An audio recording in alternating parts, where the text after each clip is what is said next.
I don't know what my son sees in you. You'll never be good enough for him. Leave before you ruin more lives, Warren snarled, his eyes narrowing as they bore into me across the dinner table. My hands trembled, clinking my fork against the plate. What did I ever do to you? I managed to stammer, my voice barely above a whisper. Just being you was enough, he retorted coldly, not even blinking. The tension in the air was suffocating. Jaden sat beside me, his jaw clenched and face pale. I glanced at him, hoping for support, but he seemed as stunned as I was. Warren's words cut through the jovial atmosphere we had started with when we first arrived. Now it felt like those words were crumbling around us. It had been a typical family dinner, or so I thought. Jaden's mother, Diana, had filled our plates with roast chicken and mashed potatoes, while his sister, Mallory, chatted about her latest project at work. Things were going well until Warren decided to speak his mind. Elena, don't let him get to you, Mallory murmured from across the table, her voice a soft plea. Warren shot her a withering look. Mallory, stay out of this. You have no idea what kind of woman she really is. Jaden finally found his voice. Dad, that's enough. His voice was firm but tinged with a shaky anger. I could see him wrestling with his loyalty towards his father and his love for me. Warren ignored him. You think she loves you? She's after your money. Doesn't matter how long she plays this game, it's always the same. A gold digger. Stop it, Warren. Diana's voice quivered. She reached out to touch her husband's arm, but he brushed her aside. Mom, Dad, this is not fair, Jaden said, standing up, trying to get between us. I love Elena, and she loves me. Warren scoffed. Love? You're naive, Jaden. You think a woman like her at her age isn't looking for financial security? I felt my face burn with anger and humiliation. I have a career. I've worked hard for everything I have. I don't need Jaden's money. Warren's laughter was dry and sharp. Sure, keep telling yourself that, but we all know the truth. Jaden's fists clenched at his sides. Dad, that's enough. His voice was louder now, echoing in the dining room. If you can't accept Elena, then maybe we shouldn't come here anymore. Warren's eyes gleamed with a cold satisfaction, like he'd achieved what he set out to do. Maybe you shouldn't. I rose from my seat, feeling a sharp sting of betrayal. I think it's time we leave, I said softly, grabbing my coat from the back of the chair. Jaden grabbed his car keys, his face set in a hard line. Yeah, let's go. We walked out of the house, the door closing firmly behind us. The night air was chilly, matching the iciness that settled in my heart. As we reached the car, Jaden stopped and turned to me. I'm so sorry, Elena. I didn't think he'd be this way. I looked at him, feeling a mix of sadness and love. It's not your fault, Jaden. But what are we going to do? I don't know, he admitted, the hopelessness in his voice breaking my heart. As we drove away, I couldn't shake Warren's words from my mind. Was this the beginning of a rift too deep to mend? The night felt darker than it should, and the road ahead seemed long and uncertain. The night after dinner at Warren's, I laid awake, staring at the ceiling. The humiliation from Warren's words stung deeper than I wanted to admit. Jaden was beside me, fast asleep, his breathing steady. I envied his ability to shut everything out, even if just temporarily. The next morning, I sipped my coffee in silence as Jaden sat across from me, his face clouded with worry. Elena? He started, unsure of how to continue. I put my cup down, looking at him. You don't need to say it? Your father has made his feelings very clear, Jaden. What I don't understand is why. He's just protective, Jaden sighed, rubbing his temple. He thinks everyone is out to take advantage of us. That still doesn't justify his behavior, I replied, feeling a sharp edge in my voice. I know. Jaden looked defeated, but he has this way of making me doubt everything. I stood up, pacing the kitchen. The wooden floor creaked under my feet. Jaden, you know me. You know I'm not looking for anything but a life with you. Why is that so hard for him to accept? Jaden stood and took my hand. I believe you, I do. But Dad, he's not easy to change. My phone buzzed with a notification. A text from Mallory. Hey, can we meet up? Need to talk about last night. I glanced at Jaden and showed him the message. Go, he said, dropping my hand. Maybe she can provide some insight. I met Mallory at a small cafe downtown. She looked anxious, her fingers tapping on the table as I sat down. Elena, I'm so sorry for how Dad treated you, she began, her voice shaky. He's always been this way, ever since. Ever since when? I asked, leaning forward. Ever since Uncle Leonard came back into our lives, she admitted, looking over her shoulder as if expecting Warren to appear. What do you mean? I asked, puzzled. Leonard has always been the schemer, stirring up trouble. Dad became more paranoid and controlling when Leonard returned from overseas. She ran a hand through her hair. I think they're plotting something against you. Why would they do that? I whispered, despite myself. Because they believe if they push you away, Jaden will stay loyal to the family business. My heart sank. So it's about control and power? Mallory nodded. Dad thinks Jaden will choose the family over you? And Leonard, well, he just enjoys the games. Thanks for telling me, I said, squeezing her hand. But this just makes everything even more complicated. I'll help in any way I can, Mallory promised. But I need to be careful. If Dad finds out I'm helping you... I understand, I assured her. We need to be smart about this. Driving back home, I mulled over Mallory's words. Warren wasn't just worried about me as a person. He saw me as a threat to his control. And Leonard? He thrived on deceit and manipulation. Opening the front door, I found Jaden waiting, the worry lines on his forehead deepening. What did Mallory say? I took a deep breath, choosing my words carefully. Warren and Uncle Leonard are working together. They see me as a threat. It's about control, Jaden. They fear losing you to anything outside their influence. Jaden's face darkened, anger flickering in his eyes. I can't believe they're going this far. We need to be strong, I said, taking his hand. We need to stand together. Jaden nodded. We will, Elena. We'll fight this. Together. Looking into his eyes, I knew the road ahead would be challenging, but we would face it side by side. We wouldn't let Warren's manipulation destroy us. A week passed, and the tension between Jaden and his family showed no signs of easing. I tried to focus on my work, but the anxiety lingered like a shadow. Every vibration of my phone made my heart skip, fearing another attack from Warren or Leonard. One evening, Jaden arrived home, looking more stressed than usual. Dad's not stopping, he said, dropping his briefcase on the couch. He's enlisted Uncle Leonard to dig up dirt on you. My stomach churned. Great, just what we needed, I muttered, sinking into the chair. Jaden sat next to me. We need to be careful, Elena. Leonard is known for his dirty tactics. As if on cue, my phone buzzed with a text from Mallory. Heads up, Leonard and Dad are spreading rumors about you to the family. Stay strong. I showed the message to Jaden. They're really pulling out all the stops. Jaden's face hardened. I won't let them do this to you, to us. Just then, the doorbell rang. Jaden opened it to reveal Leonard standing there, a smug look on his face. Hello, nephew, Leonard said smoothly. Mind if I come in? Jaden's jaw tightened. What do you want, Leonard? Leonard glanced at me, feigning surprise. Oh, is this a bad time? This isn't a social call, and you know it, I said, stepping forward to stand beside Jaden. Leonard smirked. Well, since you're here, Elena, let me be blunt. You're not welcome in our family. Get to the point, Leonard, Jaden snapped.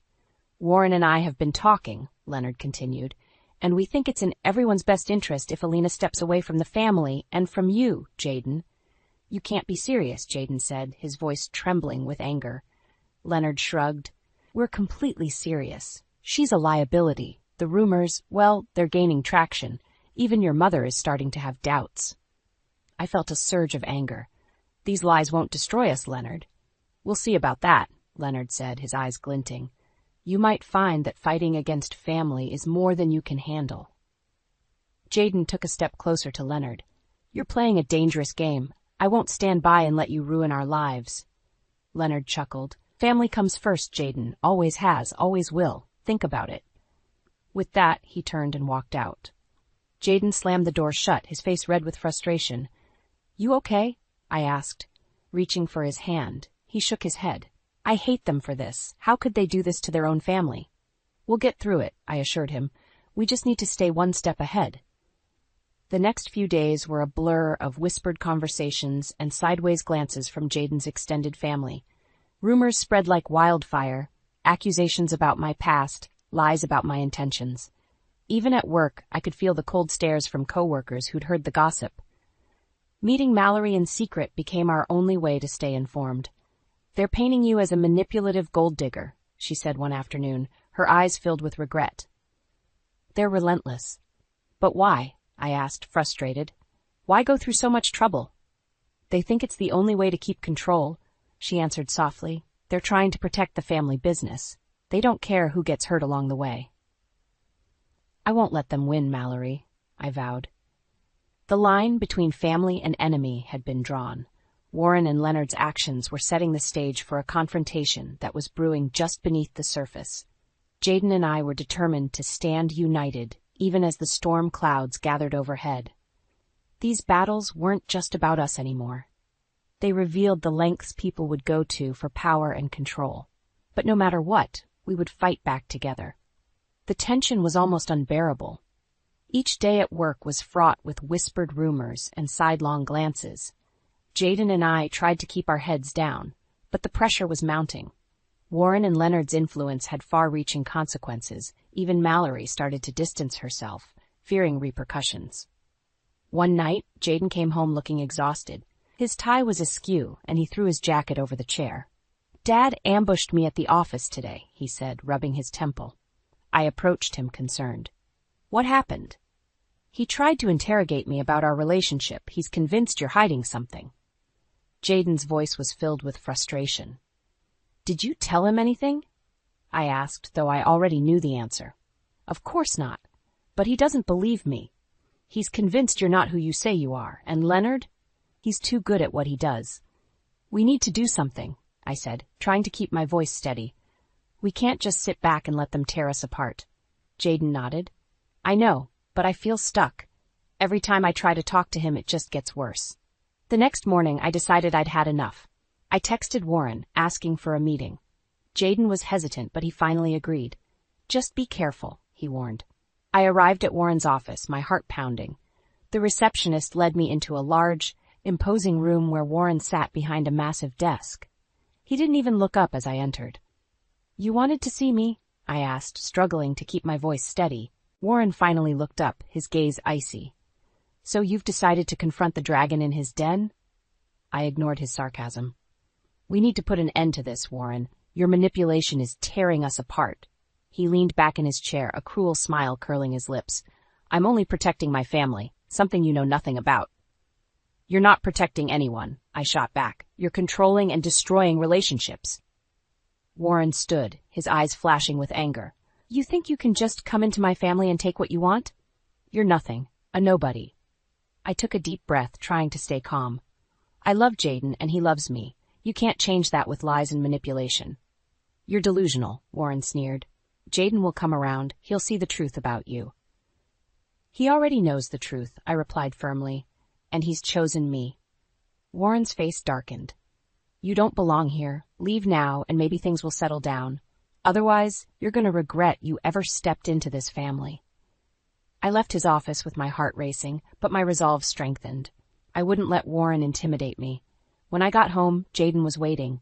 "How did it go?" he asked anxiously. "Not well," I admitted. "He's not backing down."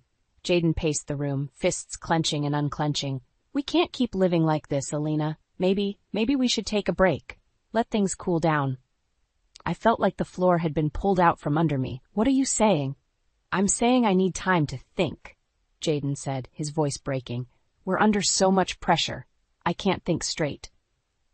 "Jaden, please," I pleaded. "Don't let them win. We can fight this together." "I don't know if I can," he whispered, tears welling in his eyes. "I'm so sorry, Alina." He left that night, deciding to stay at a friend's place for a while. As the door closed behind him, I felt a cold, numb sensation creeping over me. Warren's plan was working, and I was losing the one person who mattered most. Jaden's decision to take a break hit me like a ton of bricks. Each day without him was a struggle. The house felt empty and cold, every corner reminding me of what I was losing. I barely slept, my mind racing with thoughts about Warren and Leonard's relentless scheming.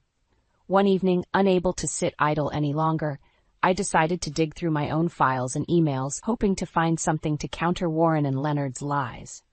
Hours passed with nothing. Frustration gnawed at me until I stumbled upon an email chain that caught my attention. Sent to an unfamiliar address, it was filled with malicious intent and vivid descriptions of plans to eliminate me from Jaden's life. My heart raced as I realized the sender was Leonard, and the recipient was Warren. The messages detailed their relentless plot to sow discord and manipulate Jaden. I immediately called Mallory, my voice shaking. Mallory, I found something. You have to see it. We met at a coffee shop, and I showed her the emails on my laptop. Her face paled as she read through them. This is insane, Alina. They're worse than I thought. We have to show this to Jaden, I said. Mallory nodded. Let me reach out to him. Maybe he'll listen to me. Later that evening, Mallory texted me, Jaden's coming over. Be ready. When Jaden arrived, his face was tense and tired. Mallory said you found something? I nodded, leading him to the kitchen where my laptop was set up. It's better if you see for yourself. He read the emails, his expression shifting from confusion to shock, then to a slow-burning rage. These are from Dad and Leonard? About you? Yes, I said softly. They've been manipulating you, Jaden. This is proof. Jaden's hands trembled as he closed the laptop. All this time, I can't believe they would go this far. I took a step towards him. Jaden, we can fight this together. But you need to see what they're really doing. He nodded, his eyes brimming with determination. You're right. We need to confront them. This can't go on. We decided to face Warren and Leonard together, arranging a meeting at Warren's house. Mallory insisted on coming along for support. The tension as we walked into the house was palpable. Warren and Leonard sat in the living room, looking smug and confident. So you've come to your senses, Jaden? Warren asked, a sneer playing on his lips. Jaden's voice was firm. We know what you've been doing, Dad, manipulating, trying to tear us apart. Warren's expression didn't falter. I've done what's best for you, Jaden. Jaden slammed the laptop on the table, opening the incriminating emails. This is what's best for me? Lies and manipulation? Leonard leaned forward, his smile fading. You don't understand. No, you don't understand, Jaden interrupted. You've lost my trust, and you won't get it back. Warren's eyes narrowed. Elena is poisoning you against us. This is your doing, not hers, Jaden shot back. We're done with your games. Mallory finally stepped forward, her voice steady. I support Jaden and Elena. You two are toxic, and it's time we all saw it. Warren's face contorted with fury, but he said nothing. Jaden took my hand, his grip reassuring. We're leaving, and we won't be coming back. As we walked out, I felt a surge of relief. Warren and Leonard's hold on Jaden had broken, and together we were stronger. It wouldn't be easy, but we had exposed their deceit. The road to healing had begun, and for the first time in weeks, I felt hopeful about the future. Jaden and I spent the next few days gathering our strength. We knew the confrontation had just begun. Armed with the truth, we set a plan in motion to reveal Warren and Leonard's deceit to the entire family. We decided to call a family meeting at Jaden's parents' house, ensuring that the extended family would be present. Jaden invited everyone, making it clear that this was a matter of urgency. Warren and Leonard might have thought they could manipulate the situation, but this time we would control the narrative. The family gathered in the large living room, filled with murmurs of confusion and curiosity. Warren and Leonard sat in their usual chairs, their faces steely and unreadable. Jaden stood beside me, gripping my hand for support. Thank you all for coming, Jaden began, his voice strong. We have something important to discuss. For weeks, Elena and I have been victims of lies and manipulation orchestrated by my father and uncle. A murmur ran through the room. Warren leaned forward, a sneer on his face. This again, Jaden? Haven't we had enough of this nonsense? It's not nonsense, Jaden replied, his voice unwavering. He turned to Mallory, who stood up and began playing the emails on the big screen. Silence fell over the room as Leonard's and Warren's voices filled the room, their cold, calculating words undeniable. The shock on the family's faces was evident, and whispers of disbelief spread like wildfire. How could you do this? Jaden's aunt muttered, glaring at Warren. Warren's face turned red with rage. You think this proves anything? It's all taken out of context. Context, Jaden's voice rose. You manipulated and lied to push Elena out of my life. This isn't love or protection, it's control and deceit. Leonard tried to interject. We were protecting the family, Jaden. Sometimes harsh measures are necessary. Harsh measures? Mallory snapped. This is cruelty, plain and simple. Jaden's mother, Diana, stood up, her face pale. Warren, is this true? Have you been lying to all of us? Warren looked around, his confidence wavering. I did what I thought was right, but Jaden, he's blinded by her. She's not one of us. Jaden's voice shook with emotion. Elena is more family to me than you've ever been since this started. She didn't deserve any of this. Warren stuttered, but Jaden cut him off. Enough. I'm done with your lies. This ends now. The room was tense, every eye on Warren and Leonard. Jaden turned to the family. From this day forward, we cut ties with them. Their influence ends here. We rebuild without lies. Diana, with tears in her eyes, nodded. I'm so sorry, Jaden, Alina. I didn't know it had gone this far. Jaden squeezed my hand. We're moving forward as a family, but only with those who support us, who value truth. Warren stood up, his face contorted with fury. You're making a big mistake, Jaden. No, Jaden replied, his voice steady. For the first time, I'm making the right choice. As Warren and Leonard left the room, the weight of their influence seemed to lift. The family began to rally around us, offering apologies and support. Jaden drew me close, his arm around my shoulders. We did it, I whispered, feeling a sense of relief washing over me. Jaden nodded, his eyes determined. This is just the beginning. Together, we can face anything. The reckoning had come, and while the road ahead was still uncertain, we knew we'd taken the first step towards a future free from deceit. With every obstacle overcome, our bond grew stronger, proving that love and truth would always prevail. As the door closed behind Warren and Leonard, a heavy silence descended on the room. The air felt charged with the weight of everything that had happened. Jaden and I stood together, still processing the enormity of what we'd just done. Diana approached us, her face lined with worry. Jaden, Alina, I had no idea they were capable of this. I'm so sorry. Jaden sighed, his shoulders relaxing slightly for the first time in weeks. It's not your fault, Mom, but we need to move forward. Mallory stepped in, her eyes resolute. Rebuilding won't be easy, but we can do it, together. Jaden nodded. First, we need to make sure Warren and Leonard can't harm us any further. Their influence needs to end, both in the family and in the business. I turned to Jaden, my voice steady. We will, Jaden. We'll figure this out. The next morning, Jaden and I began the process of distancing ourselves from Warren's business. It was clear that to reclaim our lives, we needed to establish independence. I decided to dive back into my marketing career, focusing on what I had built for myself before all this chaos. Meanwhile, Jaden started exploring opportunities to start his own enterprise. Each evening, we sat together, discussing ideas, plans, and the future we envisioned without the shadow of Warren's control. One late afternoon, Jaden came home, his face lit with excitement. I found a potential investor for a new project. This could be a fresh start for us. I smiled, proud of his determination. That's amazing, Jaden. Let's make it happen. We met the investor, an old friend of Jaden's, who was eager to support his vision. As plans solidified, it felt like a burden lifting off our shoulders, replaced by a sense of purpose and hope. Amidst all this, one evening, Diana called, her voice filled with a newfound resolve. Jaden, I think it's time we talked about your father. I need to explain why he's become so bitter. Jaden and I visited Diana the following weekend. She welcomed us into the home that had seen so much turmoil, her expression both sad and determined. Warren wasn't always like this, Diana began, her voice soft. There was a time when he was full of hope, just like you, Jaden, but life has a way of hardening people. What changed him? Jaden asked, leaning forward. Diana took a deep breath. It was Leonard's return from overseas. Warren had always felt a duty to protect the family, but Leonard's influence made it worse. He stirred up old insecurities, convinced Warren that everyone was out to take from him.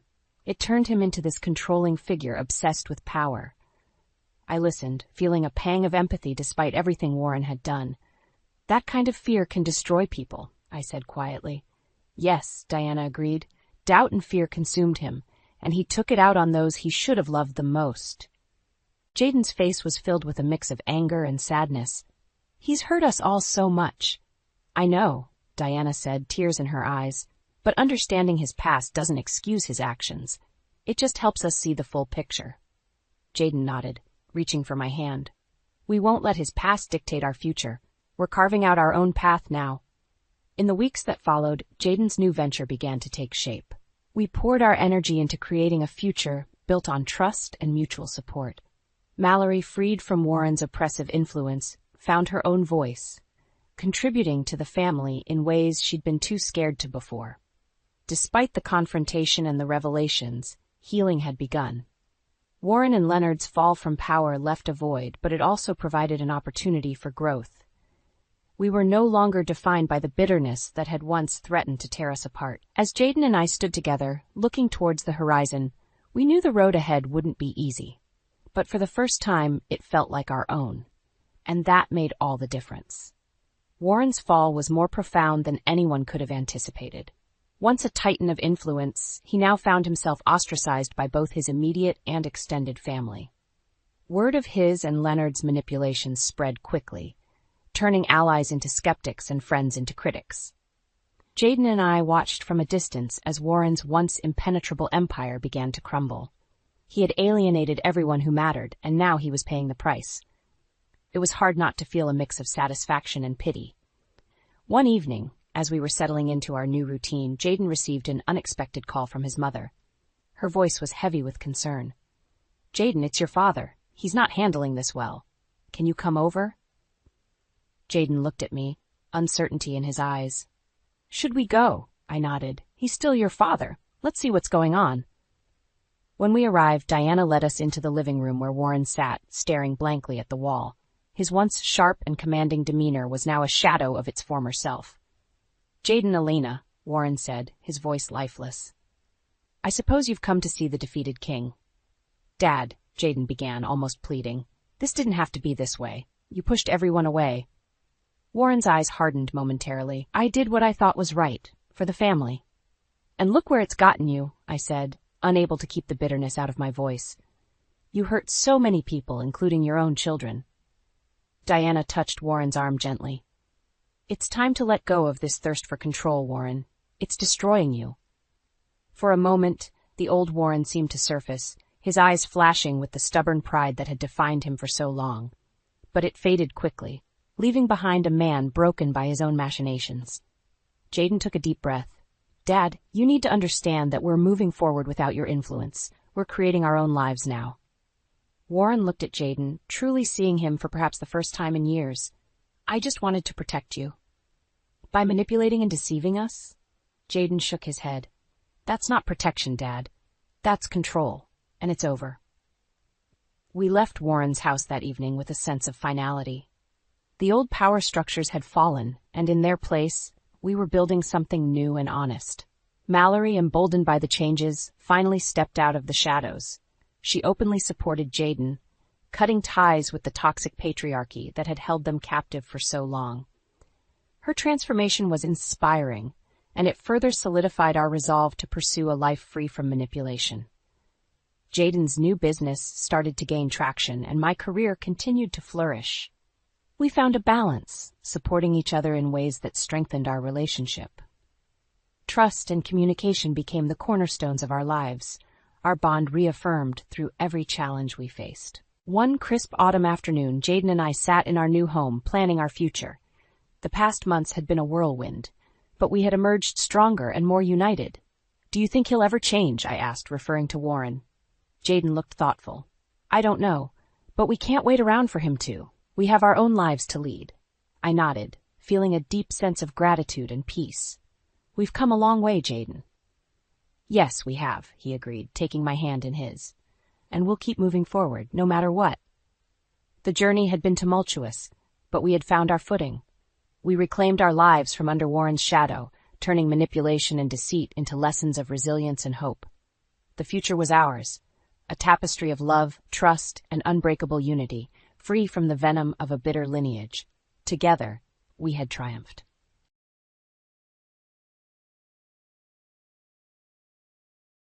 Why are you doing this? I don't understand you. As a result of something, I interrupted the birthday dinner with my husband and dashed upstairs. The moment I expressed my emotions and tearfully said that, my husband's expression instantly turned serious. "You don't need to understand. You're annoying." And then he forcefully pushed my chest. Huh? Behind me was the staircase, meaning I fell backward down the stairs. Our house has high ceilings, and the staircase is quite long. My entire body, especially my head, took a hard hit. An intense pain shot through me, causing my vision to blur. Is this a lie? Was I pushed down? I groaned, seeking help, but my husband descended the stairs with an expressionless face. My consciousness began to fade gradually, and my vision was completely dark. From afar, I could hear my husband's voice making a call. The plan took a different turn, but it worked out well. She's not moving a muscle anymore. Now we can finally be together. So that's what it was. I understood everything in an instant. My name is Amelia Thompson. I'm 35 years old, married, and I'm the president of an import goods sales company. The company is small, but the management is going smoothly. To be frank, my income is considerably higher compared to others in my age group. I met my husband Caleb through a friend's introduction. Despite working for a small to medium-sized company, Caleb understands my busy schedule and takes the initiative to help with household chores. Therefore, I never really minded that Caleb's income was only a fifth of mine. As a couple, we lived together in the spacious house I purchased, without children, enjoying a carefree life. However, about 6 months ago, Caleb's behavior began to change. He started coming home late and spending more time away from home. Until then, he always used to come home first, cook, and wait for me. But now, he started coming home around midnight every night and gradually stopped doing household chores. As a result, all the burden fell on me. Hey, Caleb, have you been that busy at work lately? Feeling dissatisfied, I decided to talk to Caleb on our day off. Yeah. Since I changed departments, I've had more overtime. Caleb answered without making eye contact with me. But recently, most of the household chores have become my responsibility. Caleb, you know I have a demanding job too, right? I casually mentioned it, and suddenly Caleb became angry. What? Are you trying to say that because you're the boss, household chores are my job? No, that's not it. I wanted to discuss sharing the household chores. In fact, I was thinking of hiring a housekeeper to help. Huh? A housekeeper? Instead of relying on something like that, you should just do it yourself. But even I'm busy. You're always like that. Not even half the wife you should be. With that, Caleb stormed off to the bedroom. Alone, I held my head in my hands. You, working so hard, shine brightly. I want to support you so. Where did that Caleb who said such things go? Before we knew it, the gears between us as a couple started to misalign. As this situation continued, Caleb grew increasingly cold towards me. I decided to confide in my close sister Emily, who lives nearby, about the matter. Knowing Caleb wouldn't come home, we went to a bar near the office, drank, and talked. When Emily heard about our current situation, she looked troubled. Hey, Amelia, you make quite a bit of money, don't you? Maybe Caleb's male pride got hurt because of that. But until recently, he used to say he liked me just the way I was. So maybe there's been a change of heart in him. Do you love Caleb, Amelia? Of course I do. We're married. I wonder if there's a way to fix this. As I held my head in my hands, Emily seemed to have an idea. Hey, wasn't it Caleb's birthday coming up? Oh yes, it's next week. How about preparing a gift that he'd be delighted with and honestly express your feelings? That's a good idea. I'll do that. I hope it helps improve our relationship. Even though she's my younger sister, Emily is quite mature. With her advice in mind, I started looking for a birthday present for Caleb. 3 days later, I bought a limited edition luxury watch for him. It was a bit of a significant purchase, but if it makes Caleb happy, then it's worth it. And so on the night of Caleb's birthday, he came home late as usual, but I stayed awake and waited for him. Oh, you're still up? My husband asked bluntly, and I replied, Yeah, it's your birthday today, isn't it? Even though we couldn't have dinner together, I wanted to give you this as a celebration. I offered him a smile as I handed him the branded paper bag. When Caleb saw what was inside, he seemed surprised. Hey, isn't this quite expensive? Yeah, it's a bit of a splurge, but I bought it with my own money. I wanted to express my gratitude to you. I see. I'll take it. I felt a bit disappointed by his unexpectedly casual reaction, but since Caleb seemed to be in a better mood, I thought it was good that I gave it to him. However, Caleb never wore that watch, no matter how much time passed. "Hey, Caleb, didn't you like that watch? Why don't you use it?" Nervously, I asked him before he left for work, and Caleb shrugged it off. "Oh, it's just that it's so fancy. I'm afraid to wear it for everyday use. I thought I'd save it for special occasions." "I see." "Well, I'm off. I'll probably be late again today." Even though he seemed pleased when I gave him the watch, he didn't come home any earlier, and his attitude towards me didn't change. How can I improve my relationship with him? Before I knew it, that's all I could think about. One day, a month later, just before my birthday, Caleb's attitude suddenly became kind. "Hey, Amelia, tomorrow's your birthday, right?" "Caleb, you remembered?" "Of course. There's no way I'd forget my beloved wife's birthday." His words brought me great joy. Caleb continued, saying, "I might not be able to afford expensive gifts like you, Amelia, but come home early tomorrow and I'll cook for the first time in a while. So let's eat together." "I'm happy. Your feelings alone are more than enough." That was my true feeling. Being celebrated on my birthday, being able to eat Caleb's homemade dishes after so long, it seemed to me at the time that this was a tremendous blessing. When I shared the news with Emily, she said it seemed like the relationship could improve, which was good to hear. As my birthday approached, I finished work early with excitement. Caleb's shoes were already at the entrance and the smell of cooking filled the house. "Welcome back. Dinner will be ready soon." Caleb was standing in the kitchen with a smile. At that nostalgic sight, I felt like I might burst into tears. "Thank you. I'll hurry up and change." While changing into my loungewear in my room, my phone rang. Was it a birthday message from Emily? Thinking that, I opened my phone and found something unexpected written there. "Amelia, happy birthday. I hesitated to share this news on such a happy day, but I found this on an auction site." Below the message, there's a URL attached. Curious, I opened the page. There, I saw a single watch up for auction. It was the luxury watch I had gifted Caleb. I remembered the day I bought the watch. The clerk said, "There are only 3 of these in the entire country." Could it be that Caleb went ahead and put up the birthday present I gave him for sale without asking?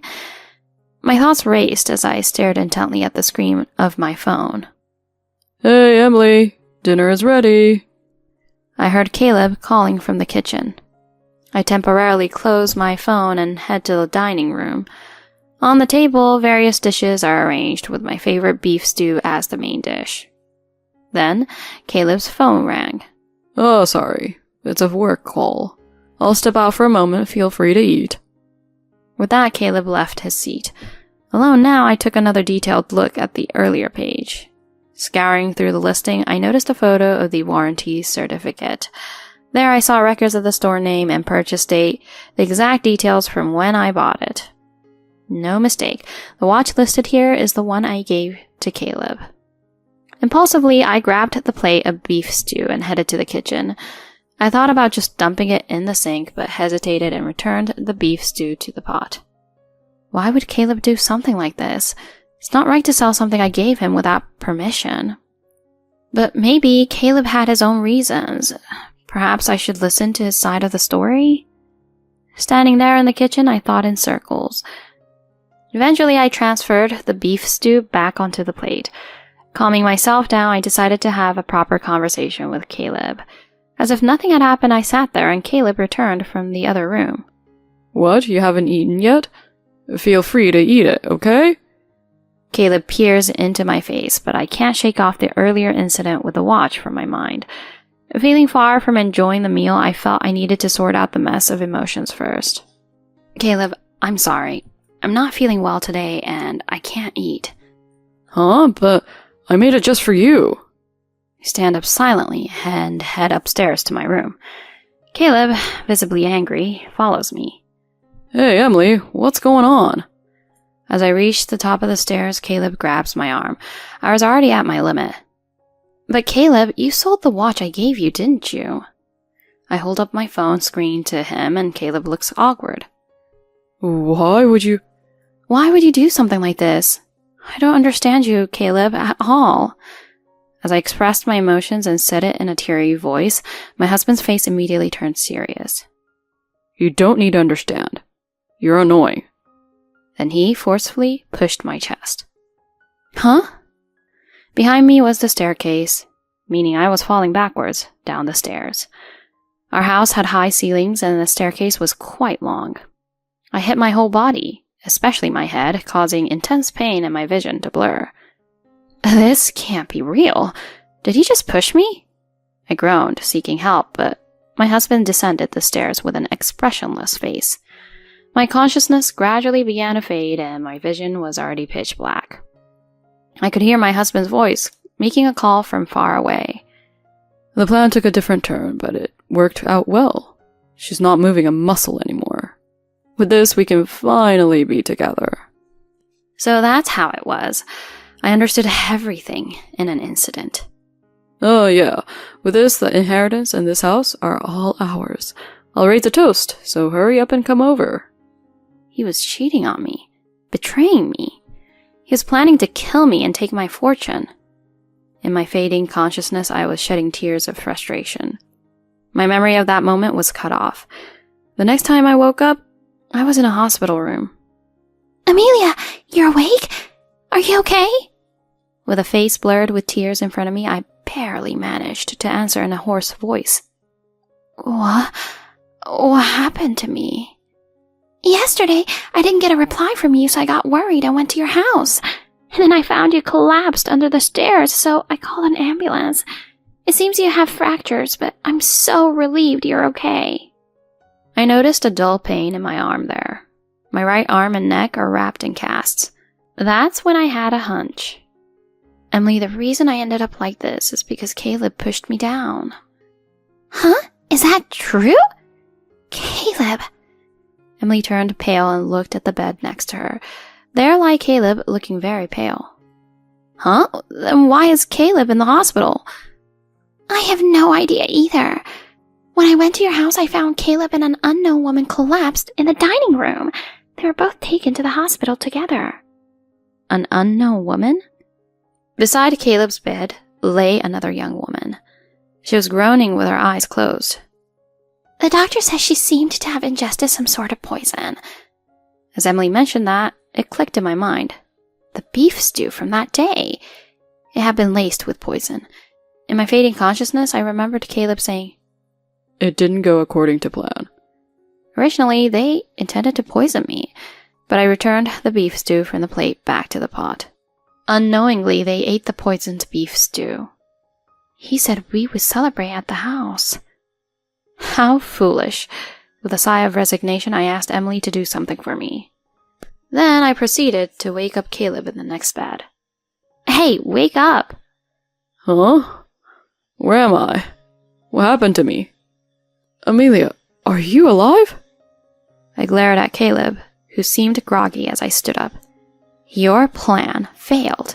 As you can see, I'm perfectly fine. You ended up in the hospital after eating the poison you prepared yourself. Serves you right. That can't be. Surely not.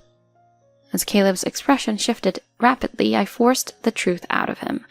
According to him, as our married life progressed, he began to feel jealous of me, a wealthy woman. To alleviate that stress, he started frequenting nightclubs and eventually got involved with his mistress, Michelle, who was sleeping in the next bed. Michelle approached him with a plan to murder me and inherit my wealth, and he foolishly went along with it. Amelia, I was wrong. I never imagined it would come to this. Unable to move due to the effects of the poison, Caleb lay on the bed and spoke to me, and I raised my voice at him. Huh? You planned to be with your mistress if the plan succeeded, and now you're saying this? When I pushed him away, Caleb started crying. I might not be able to move freely due to the after effects. Michelle as well. No, I don't care about her anymore. I'll be in trouble if you don't take care of me. Please don't abandon me. Don't mess with me, I shouted loudly. We're getting divorced, and of course I'll demand even more compensation. That woman standing right next to you can hear us, right? I'll demand compensation from you too. At that moment, Michelle, who had been pretending to be asleep, sat up halfway and spoke while crying. Please forgive me. No way. I will never forgive you. Besides, I've already called the police. What? The police? Caleb and Michelle turned pale at the mention of the word police. I asked my sister to report it a while ago. Look, it seems they're already here. Multiple footsteps were heard from outside the hospital room, and inspectors burst in through the door. I was immediately moved from the hospital room by medical staff, but during that time Caleb and Michelle were surrounded by stern-faced inspectors. Afterwards, Caleb and Michelle were found guilty. It seems Caleb will be going behind bars. I used a lawyer and immediately divorced Caleb. As declared, I demanded compensation from them, and their parents came forward with apologies and money. Though it doesn't completely ease my anger, they are left with the consequences of having lost their jobs and being abandoned by their families. If they seek further retaliation, they're likely to face consequences. I have no way of knowing how they will live from now on. On the other hand, 2 months later, I had recovered from my injuries and had no lasting effects. I have returned to work and occasionally go out to eat with Emily, living life leisurely. I want to work hard while also living life cheerfully from now on. Thank you for watching until the end. If you enjoyed the video, please make sure to like the video and subscribe to our channel. See you in the next video.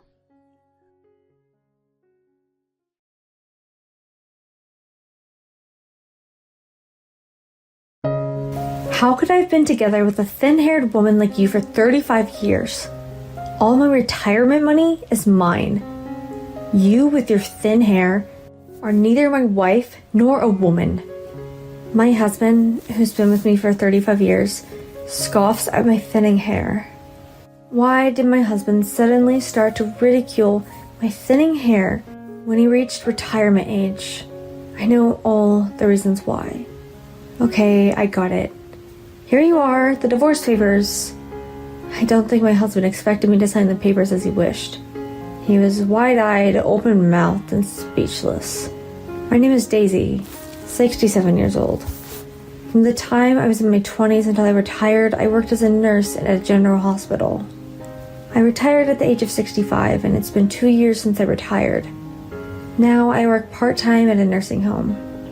My husband Donald is 64 years old, 3 years younger than me. He is on his way to work today, just before his retirement. Donald and I got married 35 years ago. I was 32 at the time. I was working in a hospital, mainly for the night staff. Then my father, who was the manager of the medical equipment manufacturer, came to me. Daisy, why don't you think about getting married? You shouldn't only be passionate about your work, but you should also find happiness as a woman. He arranged me to meet Donald. My father's company dealt with medical devices such as thermometers, blood pressure cuffs, and cardiac pacemakers. When my father became elderly, my brother took over my father's company. The company's management and sales are still going strong. When my father was in charge, Donald was the son of the managing director. Donald was neither handsome nor tall, nor does he have any outstanding skills. My first impression of him was that he was a serious gentleman. At the time, I was on a blind date and thought this man was going to be my husband. But it didn't really feel like it. Why did Donald seem to be so serious on the blind date? The reason is, it's not an exaggeration to say that it was an arranged marriage because of our parents' circumstances. This is what I was told after the blind date. But his father was like my father's lackey the whole time he was on the job. Please, let my son be a potential husband of your daughter, and please, arrange a blind date. They're so close in age. I think the two of them will get along very well. My father-in-law heard a rumor that my father was looking for a future husband for me. I heard that he suggested to my father that I have a blind date with Donald. My father was not surprised and readily agreed.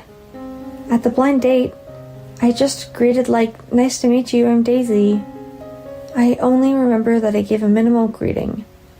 The fathers of both families proceeded to talk to each other, and Donald asked me at the end of the blind date, "I would like very much to see you again." I vividly remember that. But now, 35 years after marrying, I've almost forgotten about the rest of our relationship. My father used to ask me, "How are things going with you and Donald these days?" And my mother asked me, "Why don't you wear that on your next date? It would be fashionable, wouldn't it?" She bought me a lot of new clothes. I can still vaguely remember that. My parents arranged my relationship and marriage with Donald, but after the marriage, many hardships followed. As soon as we were married, my husband, who was in the best of spirits, said, "I am deeply grateful to Jasper and Eva for giving me this opportunity to meet Daisy." And then he continued, "As my father said, I would like to live with you both after our marriage. I would like to repay the two of you for giving me this wonderful opportunity to meet Daisy." And then he simply decided to move in at my parents' house. "What? Are you sure?" I was surprised, but my husband said, "I'm indebted to both of them." He smiled and said, "It's only natural." I wondered if he feels that my marriage is just a tool for his connection. I couldn't believe how easily he accepted to live with my parents. We started our honeymoon with a slight sense of bewilderment. My husband went to work as a regular employee of my father's company. After work, he comes home to my parents' house with my father, but that kind of life didn't last long. Jasper complained that I don't do my work well. I'm just doing business as usual. Since Donald married Daisy, I'm getting an extreme increase in customer complaints.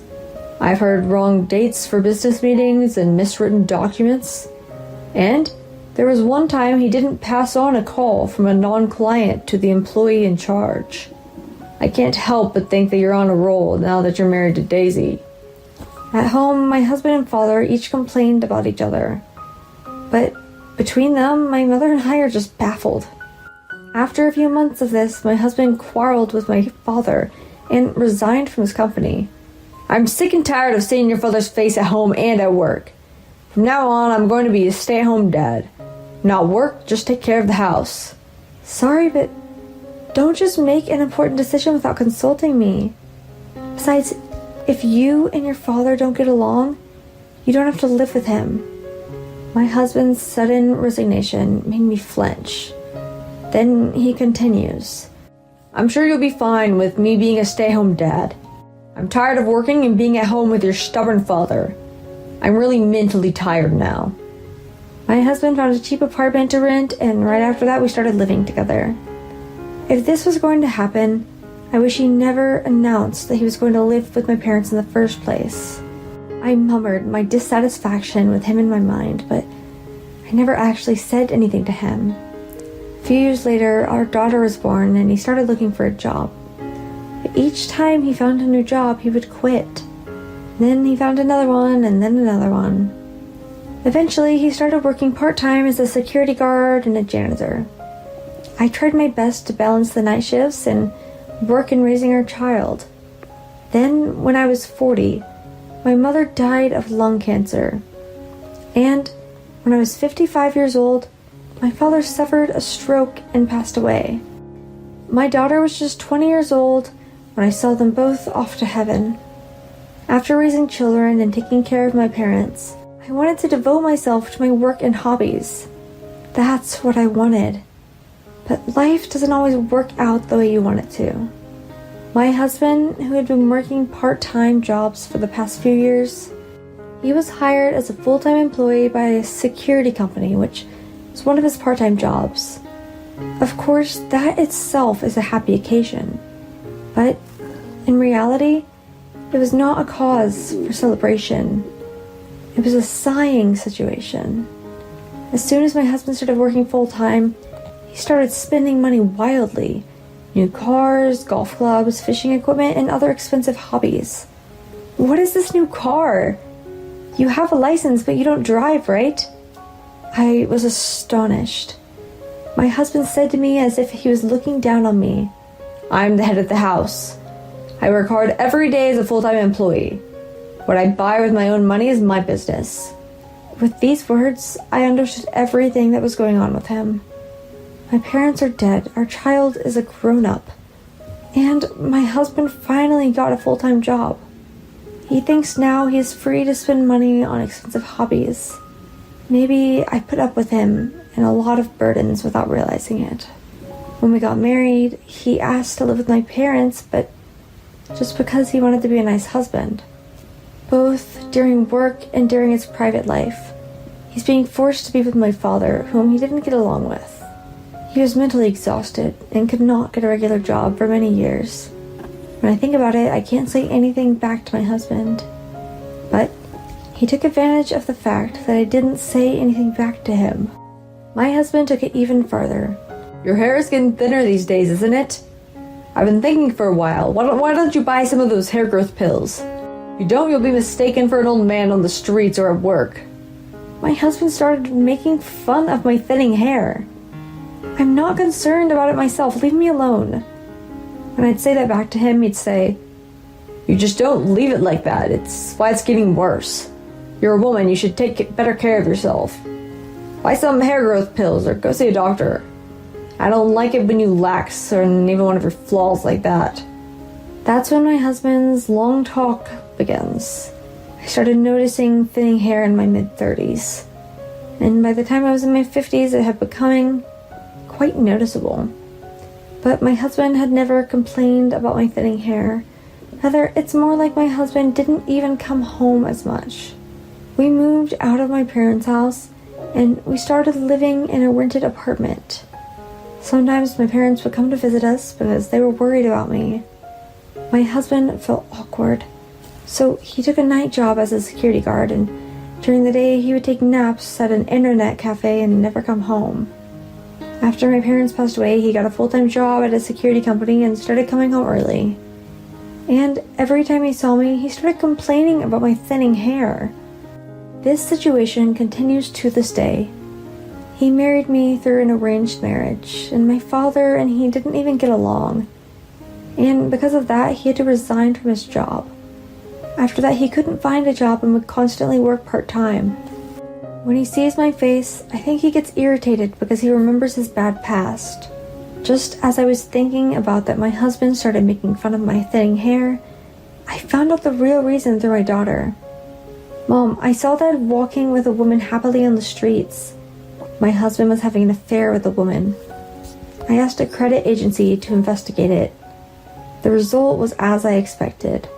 I had all the evidence I needed to prove that my husband was cheating on me. But the most unforgivable thing was the fact that my daughter witnessed my husband's affair. No matter how bad our marriage life was, he shouldn't allow his child to see him cheating. My mind was made up. Divorce was the only option. Then the question was, when should I ask my husband for divorce? When it comes down to it, I didn't know when to tell him or how to start the conversation. Then I thought to myself, today is going to be the day I ask my husband for a divorce. On the day I made up my mind to do so, to my surprise, my husband divorced me first. How could I have been 35 years together with a thin-haired woman like you? All my retirement money is mine. You with your thinning hair are neither my wife nor a woman. Now that I'm retired, I hope to spend the rest of my life without seeing your disgusting head. As usual, my husband scoffed at my thinning hair. He put out the divorce papers on the table. It was the day after his retirement, but I didn't count on his retirement money. He worked for the security company for about 10 years from his 50s until now. He will probably receive about $1 million at most in retirement benefits. I don't need this. I shoved back the divorce papers that my husband had presented me. What? It's pointless to come back at me now, okay? I've already made up my mind. Yes, I've made up my mind too. Here are the divorce papers. In exchange for the blank divorce papers my husband had given me, I handed the completed ones I'd already prepared. I don't think he expected me to hand them the completed divorce papers. His eyes widened, his mouth dropped open, and he was speechless. Hey, are you trying to say that your husband has no good use to you now that he's retired? You've come up with big, now that I'm getting retirement payout. My husband complained about it like it sounded like he had hardly tried to speak. I can't help but just let out a sigh. How much do you think you'll get in severance pay? You've been a full-time employee for that security company for about 10 years. It's about $1 million anyway, right? You're just trying to get me to leave you because my severance pay is so low. You only saw me as a man who brings in money, didn't you? In front of the red-faced, angry husband, I held out the single brown envelope. I decided to divorce you because every time I saw you at home, you would make fun of my thinning hair. And because of what I found in this envelope. What? He froze for a moment. The next moment, he snatches the envelope from my hand. He looked at the photos in the envelope and hastily hid them behind his back. This is, just for fun. My husband shouted out loud and then suddenly said, You could have been mistaken for an old man with thinning hair. I get depressed when I'm with you because you don't even try to take care of yourself. My life is so boring. I'd like to have a taste of the surreal for once in a while. My husband wants to blame me for cheating on me. I can't admit that. If you don't like me, you can leave me. I can't forgive that our daughter witnessed your cheating scene.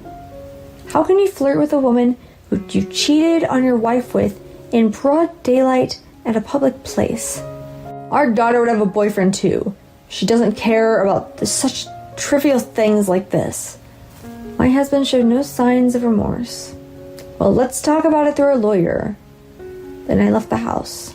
Later, I received a phone call from my ex-husband, who must have seen the alimony notice he received from my lawyer.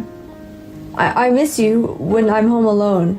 I'm sorry. Let's remarry. I'm speechless with dismay at my ex-husband asking me to remarry him as soon as he calls me. Oh, why don't you remarry her? No, she said she was just playing with me. She told me not to pester her because I broke up with you. She even called me a stalker. You're all I've got. No, you don't have anything to say. I'm gonna hang up on you. I'll even block your calls. I told him that and he got all flustered. Wait a minute. Listen, why don't we go shopping together? We can go to a cafe or a restaurant or something? Oh, you're buying me a drink? I ask. That is, he stopped talking. You're probably full of money from your hefty alimony payment to me. You don't have any money, do you? My ex-husband suddenly became very angry and raised his voice. That's right. I had to borrow money because of your demand for alimony. Just because I cheated on you for a little while? I don't think the alimony is worth $3,200,000. Don't you know? The marriage is long and the relationship is bad. And if all of the mental damage is too great to infidelity, alimony could be that much. My ex-husband was shocked to hear that. Then I heard someone's voice behind him. It's a loan shark. I'll hang up the phone. He quickly hung up on me, so I blocked his number. Later, my ex-husband called my daughter. He said he was lonely and wanted me to take care of him. He was so persistent that I blocked the calls. That's what my daughter told me. I'm sorry for bothering you. I apologized to her and she said, It's not your fault. It's all his fault. She smiles at me. He didn't get along with you, Mom, and Grandpa. He didn't come home as often as he should have. I don't even consider him my father, so don't worry about it. My daughter encouraged me by saying so. My ex-husband got blocked by me and my daughter. He blurted out to everyone that he was lonely. One day, I went to inspect the car. The dealer who was involved with purchasing my ex-husband's new car said that my ex-husband, that he had a small rental apartment, that it feels bigger without my family. My ex-husband, now retired, can't seem to find a new job, and his debts seem to be increasing. He moved out of the apartment he was renting. He can't pay his cell phone bill, and his cell phone bill is out of service. He has been living in his car with the little money he has left, and he's in huge debt. He is also on the run from loan sharks. We have no way of knowing where he is now. Then we got some good news. My daughter is getting married to a man she met at nursing school where she did our internship. Of course, we didn't send an invitation to my ex-husband. He is missing and my daughter doesn't want him to attend. The day before my wedding, my ex-husband called her from a payphone. Before she could say no, he was forced to hang up due to lack of money. As for me, I'm living with my daughter and her husband while continuing to work as a nurse at a nursing home. The family home that my late parents left to me was vacant for a long time. They renovated it and turned it into a beautiful 2-family house. My son-in-law is a really nice person. He takes good care of me as well as my daughter. He suggested that we live in a 2-family house because he thought my daughter would be worried if we lived alone. When I went shopping with my daughter and son-in-law, he'd casually asked to carry my things. But it could just be because my son-in-law is in high spirits. After all, he's a newlywed. I made the mistake of believing in my husband's kindness when he was married to me. That's why, in order to prevent my daughter and son-in-law from repeating the mistakes I made, I wanted to have a relationship in which each of them can live freely and comfortably. Mom, this is the one I chose with him. Thank you for everything you've done. I hope you can enjoy your life from now on. With that said, the gift my daughter gave me before the wedding was a bright orange hat. My husband makes fun of me, who lives as a housewife, and of my family who live in the countryside. My name is Sarah. I'm 27 years old and a homemaker.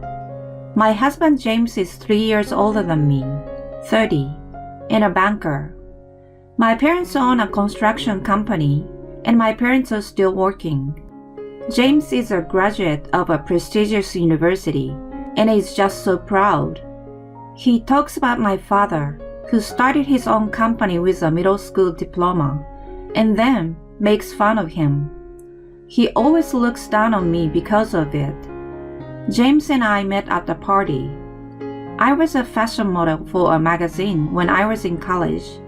Because of this, I was often invited to parties, and I liked to attend them. Some celebrities came to these parties too. I met a lot of people, but all of them were just for that short moment. When I was fed up with such routine, I met James. James doesn't drink. He wasn't into it so much so that it was easy to tell that someone from the company had brought him along. His lack of fashionable look made him stand out in New York. I was curious about James, so we exchanged contact information. James was a little shaky, perhaps because he was nervous, but I liked it. While keeping in touch with James, I remained the same, enjoying the parties. New York was exciting and very attractive. I even had a part-time job where I get paid just by attending parties and drinking together. Looking back, I'm ashamed to have done those things. Then something unexpected happened. At the time, I was in a relationship with my boyfriend. Nevertheless, I was doing what I wanted, and so did he. I really liked him, and still thought we were getting along well. One day, he told me that he was going to get married. This was the first time I found out that he had a fiancée. He was not serious about me. I had mistaken his feelings back then. I thought that men pampered me because they liked me. But I was wrong. The only reason they pamper you is that they want to drink in a good mood and feel good. I was not the only one who thought I was doing well to adapt to a city full of lies. I decided to get a serious job after college, but I was already paying the price for my college years of playing around. My grades were not good at all, and I could not get a job at the company I wanted. So I thought about going back to the countryside. But I didn't want to go back to a town with a chorus of frogs leaving the glamorous city. I lied to my parents and said I would stay in New York a little longer because I was about to get a job. My parents were concerned, but It's your life. You are responsible for it. and they let me do too. But once I had enjoyed earning money easily, it was hard for me to lower my standard of living. For a while, I took a part-time job. Of course, that's not enough to make a living. I found myself soon resuming attending parties and drinking. It was then that I met James again. That day, I was at the bank job hunting. It was my 10th company this month, and I was about to lose my senses. So I met James again as an interviewer. James didn't seem to notice me there, so I didn't speak to him. But that night, James contacted me, and we decided to go out for a drink together. James told me, Unless you stop drinking and go to parties, you will never get a decent, honest job. It may be annoying, but people can tell right away that you have that kind of aura about you. I was shocked when he said that. It was oddly persuasive coming from James, a job interviewer. After that, I started contacting James every day. I realized that I had stopped drinking and attending parties. Then, James confessed to me, and we started dating. I didn't have a steady job, but I was busy working part-time. I was job hunting to get a full-time job, but James stopped me from doing that. If you marry me, why don't you become a housewife? You don't have to worry about money. I would be happy if you did the house chores. Why don't you take a cooking class? I thought I was a total winner, and felt like everything was going so well.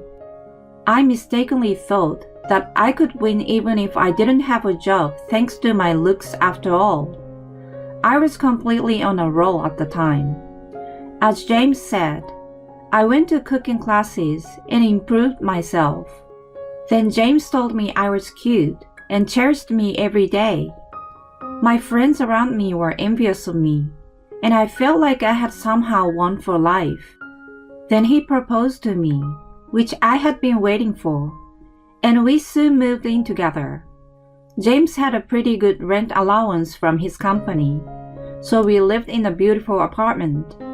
I started living there too, and every day was sparkling.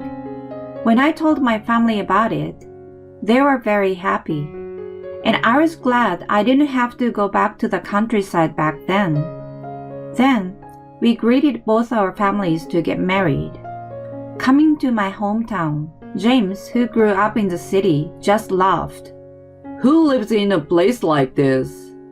I felt kind of foolish, but I laughed at the moment too.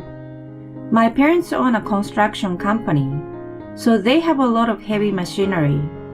James had taken a picture of them with his phone camera and put it up on social media. And his caption was also somehow as if he made fun of it. I got angry about it. And James said, It's not about mouthing. It's just that you're taking it in a distorted way. And then he said, I didn't think that a New York girl grew up in the countryside like that. And then he continued to take pictures of the countryside. I started to wonder if this was the right marriage. Later that day, I went to meet James' family. They snickered when they heard about my college and my parents' occupation. I can't help it. Outside work is for people who aren't good at studying. You must have the strongest luck to marry James even though you have no skills. Well, there is a saying that luck is part of the ability, but don't drag James down too much.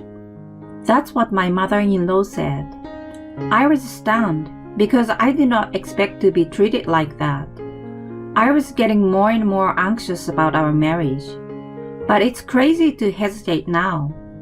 I don't have a job, and I can definitely make a reasonable living with James, so I told myself that this was fine. We didn't have a wedding ceremony. The reason was that our families were totally different, and I wanted to avoid having all of them in one location. Even when we met face to face once, I felt that his family somehow made fun of my parents, so I apologized to my parents. They are right. So it doesn't matter, and I'm used to it because I often encounter such senses doing this job. I felt sorry for my father, who laughed and said that.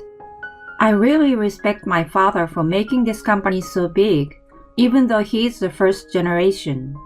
He never blames me for my inadequacies. If you have any problems, you can always come back to me. I would be very happy to have an office worker, and I'm happy to work with Sarah. He always welcomed me and respected my decisions, even if my future husband is rude. As long as you are happy, that's fine, of course, so don't care what they say. But if he says anything to hurt you, I will get angry. That's all he said. I couldn't achieve anything, even though he took such good care of me. I couldn't tell my parents that I had been drinking and attending parties and earning money by doing that. I vowed at that moment to live my life in a way that I could be proud of myself from now on. James and I then got registered and became husband and wife. Every day, I made James lunch, did the house chores, and waited for him to come home. I was a nobody, trying to be the best wife I could be for James. But James changed after we got married. James didn't like anything I did. He would say, "That's why people with different backgrounds hear different values." He also took his work stress out of me more and more. And the hardest thing of all was that we couldn't have children. We wanted to have children as soon as we got married, but we couldn't have children as we had hoped. We went to the clinic to run some tests, but we couldn't find any problem, so we continued doing our best. 6 months after we got married, we quarreled over a trivial matter. I will never forget what James said to me at that time. "I was so unlucky by getting a wife who can't have kids, can't work, and isn't productive. I can live without you without a problem. But then, you would get some support from the state, wouldn't you? You are 100 years too young to talk big to me." That's what he said. This is definitely moral harassment. Whether I was angry or crying, James' rage echoed through the room. I still put up with the thought that I must be getting punished for my past behavior. Then, a good story came to me. My father told me that there was a nice property in my city. He said that a friend of his was going to be transferred, so he wanted to sell his house. When I told James about it, he wasn't too keen on the idea, but we agreed to go and have a look at it. The house is close to James' office, and my father's friend is willing to sell it to me for half the market price. However, my father had already bought the house. If we don't move in, the house will be the second house of my parents.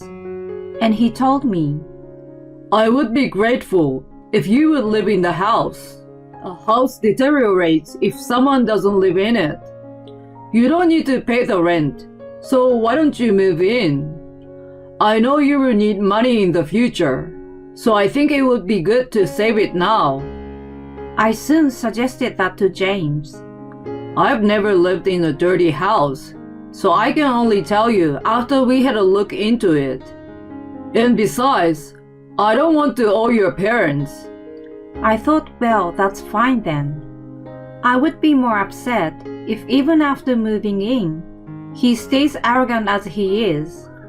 I decided to ask my father for the key number, and we took a look together.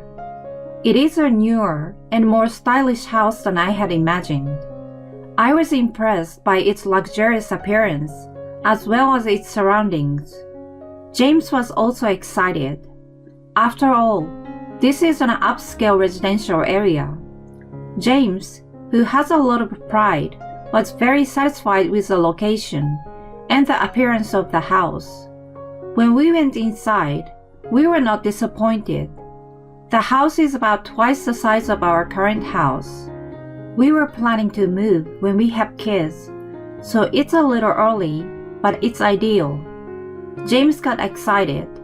Sarah, your dad did a great job. I was wondering what kind of house he was going to show us because he is so rustic, but it's much better than I thought it was going to be. He said. I want to live here.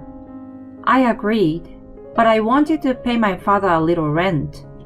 I felt too bad to let us live here for free. I told my father that. It's totally fine for you to live here for free. I mean, that house, in my opinion, is not very resistant to rain. I only bought it because I could afford it for the price of the land, so don't worry about it. But I think you should just rebuild the house eventually. He says it's free of charge. When I told James about it, he said, Your dad doesn't understand the value of money. That's great. I hate ignorant people, but it turns out to be a good thing. I've learned a lot from your father. I was angry at his attitude, but I've never won a quarrel against him. I know that in the end, I will be talked over in different terms and James gets what he wants. Eventually, I thanked my father and we moved in. However, living in a detached house can be a hassle. Community rules, garbage duties, and board members' event have added an unprecedented burden to my life. Since I'm a homemaker, I was the one who did the jobs and attended all the events. James seems busy, and I felt I had no choice. James was generally off on weekends. When we first got married, we would have lunch together at a fancy restaurant on our days off. But since about 6 months ago, he seems to be a different person. He started going to work on his days off more often and coming home late. He was never interested in fashion. But now he's addicted to online shopping. He has his phone in his hands all day, and it's weird to see him grinning at the phone. I found it suspicious, but I didn't feel like asking him about that. It doesn't sadden me if James was cheating on me. However, if he did, I was going to make sure he was brought to justice accordingly. Then, just as I had expected, the incident happened. To my surprise, the adulterers stormed into my house. It was a Sunday morning. James was all on his phone that day. Normally, his phone never rang, but today, his phone rang. You're getting a call. Shouldn't you answer it? It's okay. It's a work call anyway. I've decided not to answer the phone today because it's my day off. About an hour after the call, the intercom rang.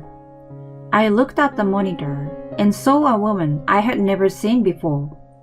I asked, "May I ask who you are?" "I'm James' colleague. I'm having trouble reaching James. Is James there?" She talked to me in a very unfriendly manner. My female intuition said that this woman is James' lover. James paled at the sound of adulterous voice echoing through the house. There was no doubt. I also got nervous. James hurried me out of the house and closed the front door so that I could not hear their conversation. But that idea was naive. I turned on the microphone on the intercom monitor. I can hear their conversation clearly. It's not right to come over to my house. You know my position. I don't reply to you because of this kind of rushed behavior of you. When he said that, the adulterous woman said, "I've put up with it all this time too. Do you understand how I feel? Even if I get fired from the company, I'm fine as long as I can be with you, James." She's crying. I felt like I was watching some cheap late-night drama series. The script seems so easily predictable that even I might be able to write. I thought they were going to hug each other and make up anyway, and that's exactly what happened. I was left with nothing but regret that I had wasted my time on something so uninteresting. I quickly turned off the monitor and pretended I didn't hear anything. When James came into the house, it was a sight to see what his excuse would be.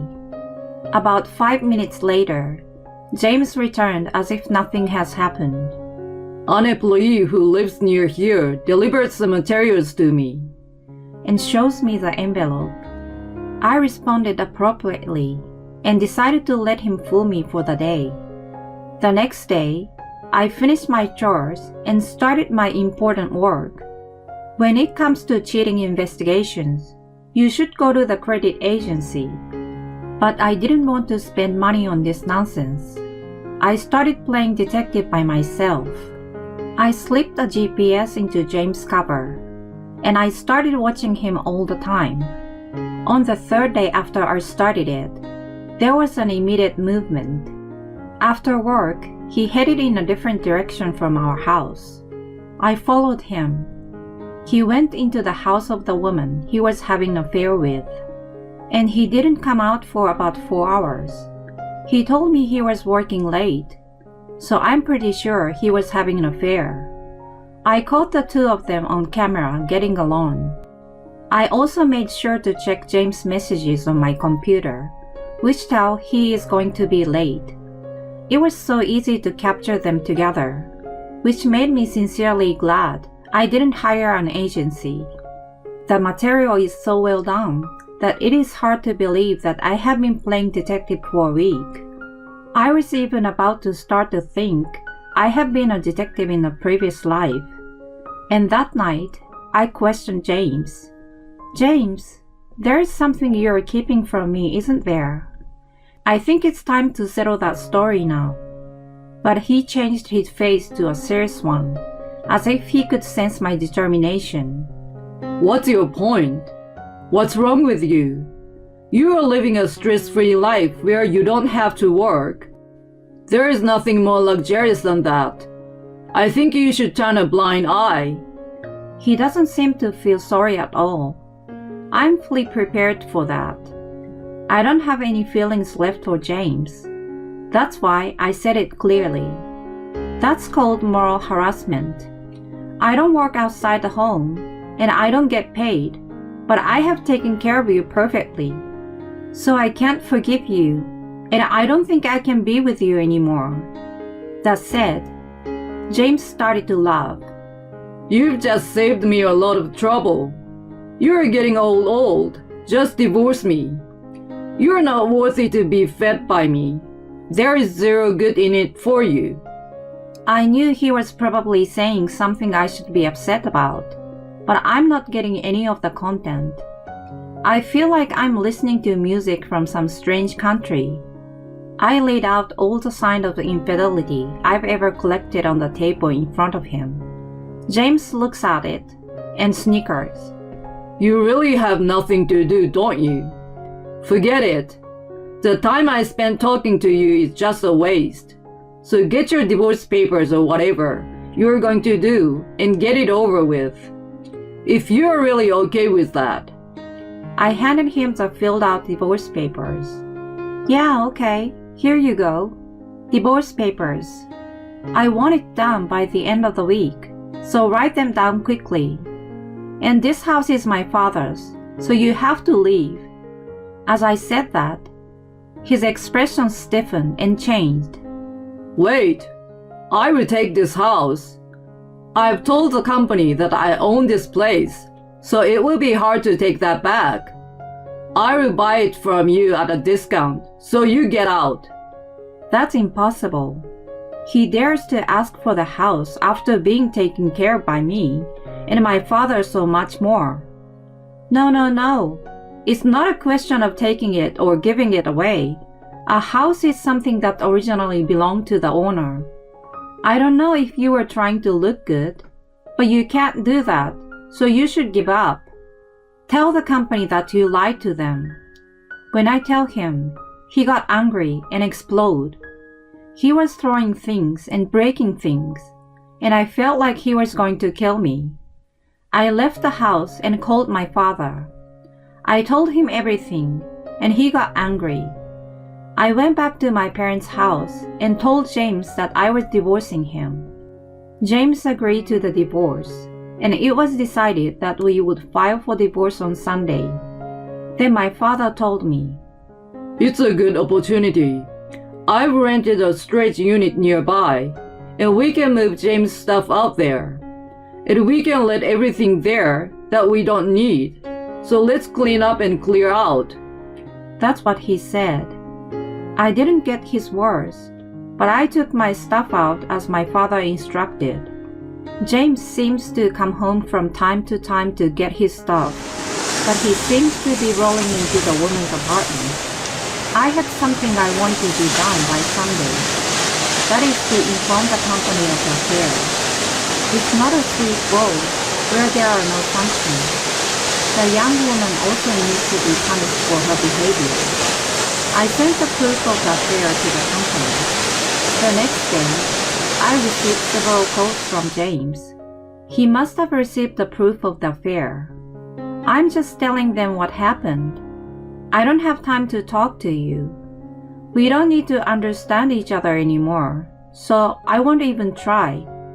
Let's file the divorce papers on time, and let's both be free. That's all I texted him. The divorce papers were filed on time.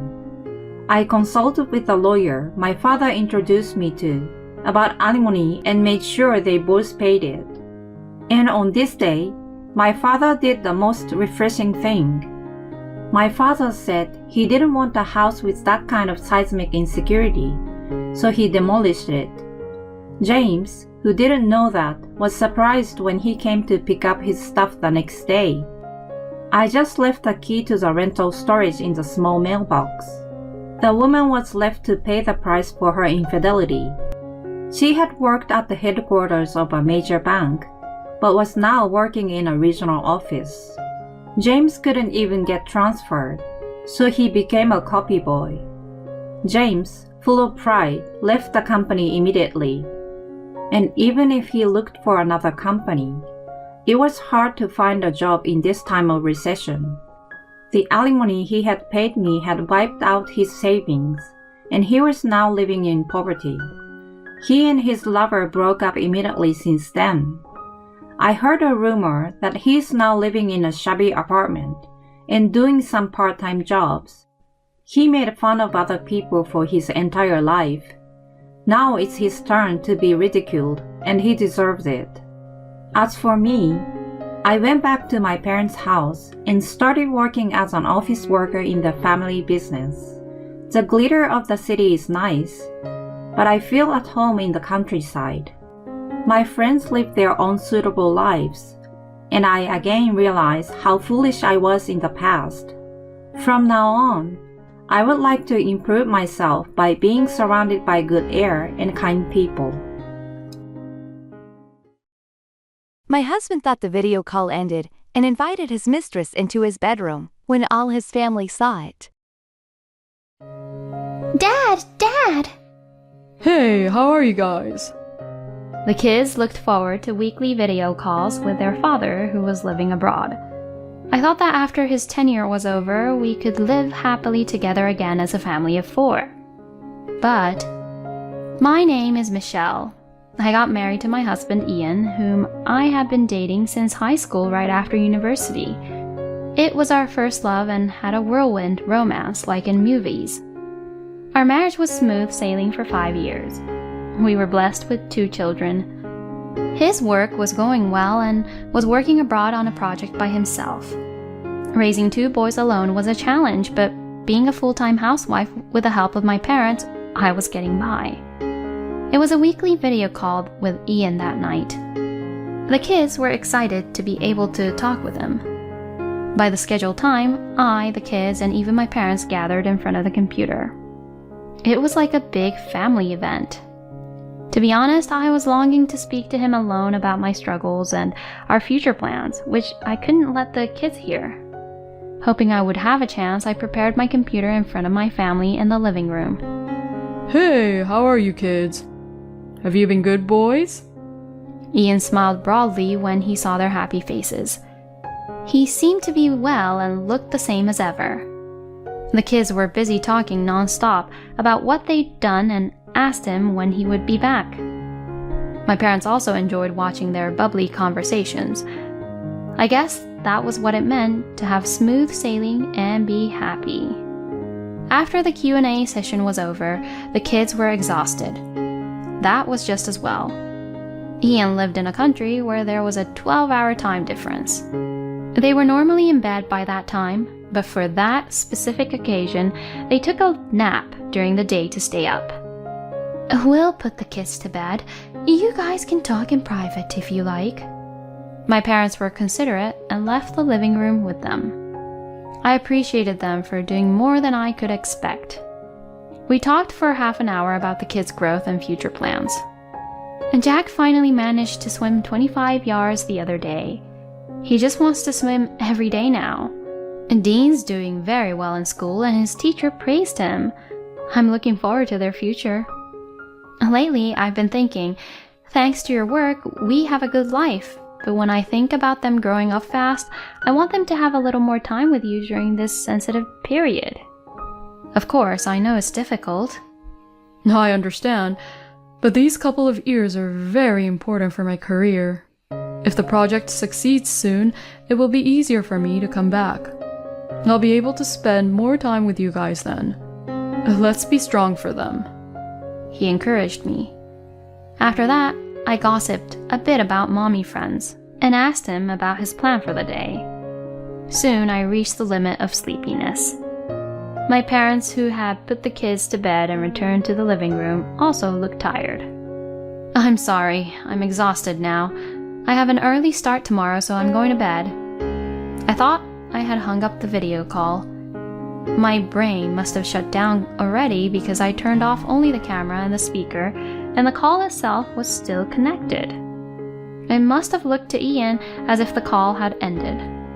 I felt satisfied after having spent some quality time with him. Thank you guys for putting them to bed. Let's recharge our energy too. Good night. I was about to get up from my seat. Okay, one thing is done. Hello, I'm done with the family call. You can come over now. I heard Ian's happy voice calling someone. Huh? Still on the line? Apparently, someone was coming to his place. He mentioned earlier that he had to go to the project site later for an inspection. I wondered if it was someone from work. I had a bad feeling when I heard his overly sweet voice. The sleepiness that had made me feel as if I could sleep as a log earlier had vanished. I told myself that it was probably just a colleague picking him up. Hopefully it was just unfounded anxiety and nothing was going to happen. Even though I thought so, I clicked on the record button on the screen. Ian had left the room to take a shower, and only the bed was in the view. My parents also seemed to be a little uncomfortable with the tone of his voice. He can't hear us now, can he? My mom asked in a hushed voice. The camera and microphone are off right now, so he can't. My dad warned me that it wasn't nice to peek into his privacy and that I should have turned it off. Just a little bit until he leaves for work. I want to see how he prepares for work, please. I persisted, and the three of us continued to watch the screen together. About 15 minutes later, the doorbell rang, and I heard Ian saying, Hold on, coming. I still didn't know what to expect. There was nothing wrong with taking a shower before going to work and having his colleague pick him up. I still couldn't help but feel uneasy and suspicious about his cheerful voice. I saw him get out of the shower and walk across the bedroom in his bathrobe. I thought to myself, oh no, it's finally happening. He wouldn't wear a bathrobe when his colleague is picking him up, right? The closet is probably in his bedroom. My mom was anxiously talking to my dad and me. Then we heard a woman's voice in the distance. We saw her, probably in her 20s, with her hand wrapped around his waist, come into the screen. I wondered if happiness was something that could fall apart so suddenly. Thinking so, I stared at the screen with my parents. This is it, isn't it? It's unbelievable. I tried to come up with something better to say, but my throat felt tight and nothing else came out. I'm going to hunt him down. Otherwise, I won't be able to calm myself. I'm keeping quiet for now for the recording of important evidence, but I'm going to make sure he takes responsibility for this. My dad was furious. Ian was lying on the bed with the woman kissing and playing with her breasts on the screen. I felt like a fool, wondering what I was doing. I wish we could go on another trip. We spent quite a bit last time. Do you still have any money to spare? She asked while showing him the pictures of their trip on her phone. Don't worry, I've told the accounting guy to separate my paycheck stubs. My wife doesn't know how much I get paid. I also handle the family savings, so even if I spend a little, she won't know. He was very relaxed. While I was raising the kids here, he was enjoying a trip with his mistress. Moreover, as far as I heard, they went to a place I had repeatedly told him that I wanted to go. And then, sure enough, they started doing the deed. I felt nauseated, but my parents and I watched them on the screen with blank expressions. My dad said, You don't have to watch all this. Go to bed now. It's harmful to your eyes. I'll have to see it as evidence later anyway, so let me just get it over with. I put on a brave face and replied nonchalantly. After they were done, and just as the mistress was about to leave, I quietly turned off the computer. It was already 3 a.m. We all must have been overwhelmed by mixed feelings, and I could see that my parents were exhausted. Guys, let's go to bed for now. We went back to our respective bedrooms, but I could not sleep at all.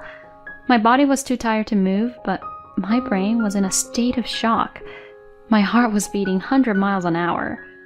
A sense of loss, a sense of despair, and an indescribable sense of closure overwhelmed me. I thought about what to do. I wondered if it could have been all a dream when I woke up in the morning. Who was that woman? So many thoughts were going around and round in my head. As I was fighting the sick feeling and trying to regulate my breathing, the morning came. What's wrong, Mom? You don't look well. My kids were worried. Sorry, I was talking to your dad until late and didn't sleep much last night. I made up a little lie. Your mom is tired today.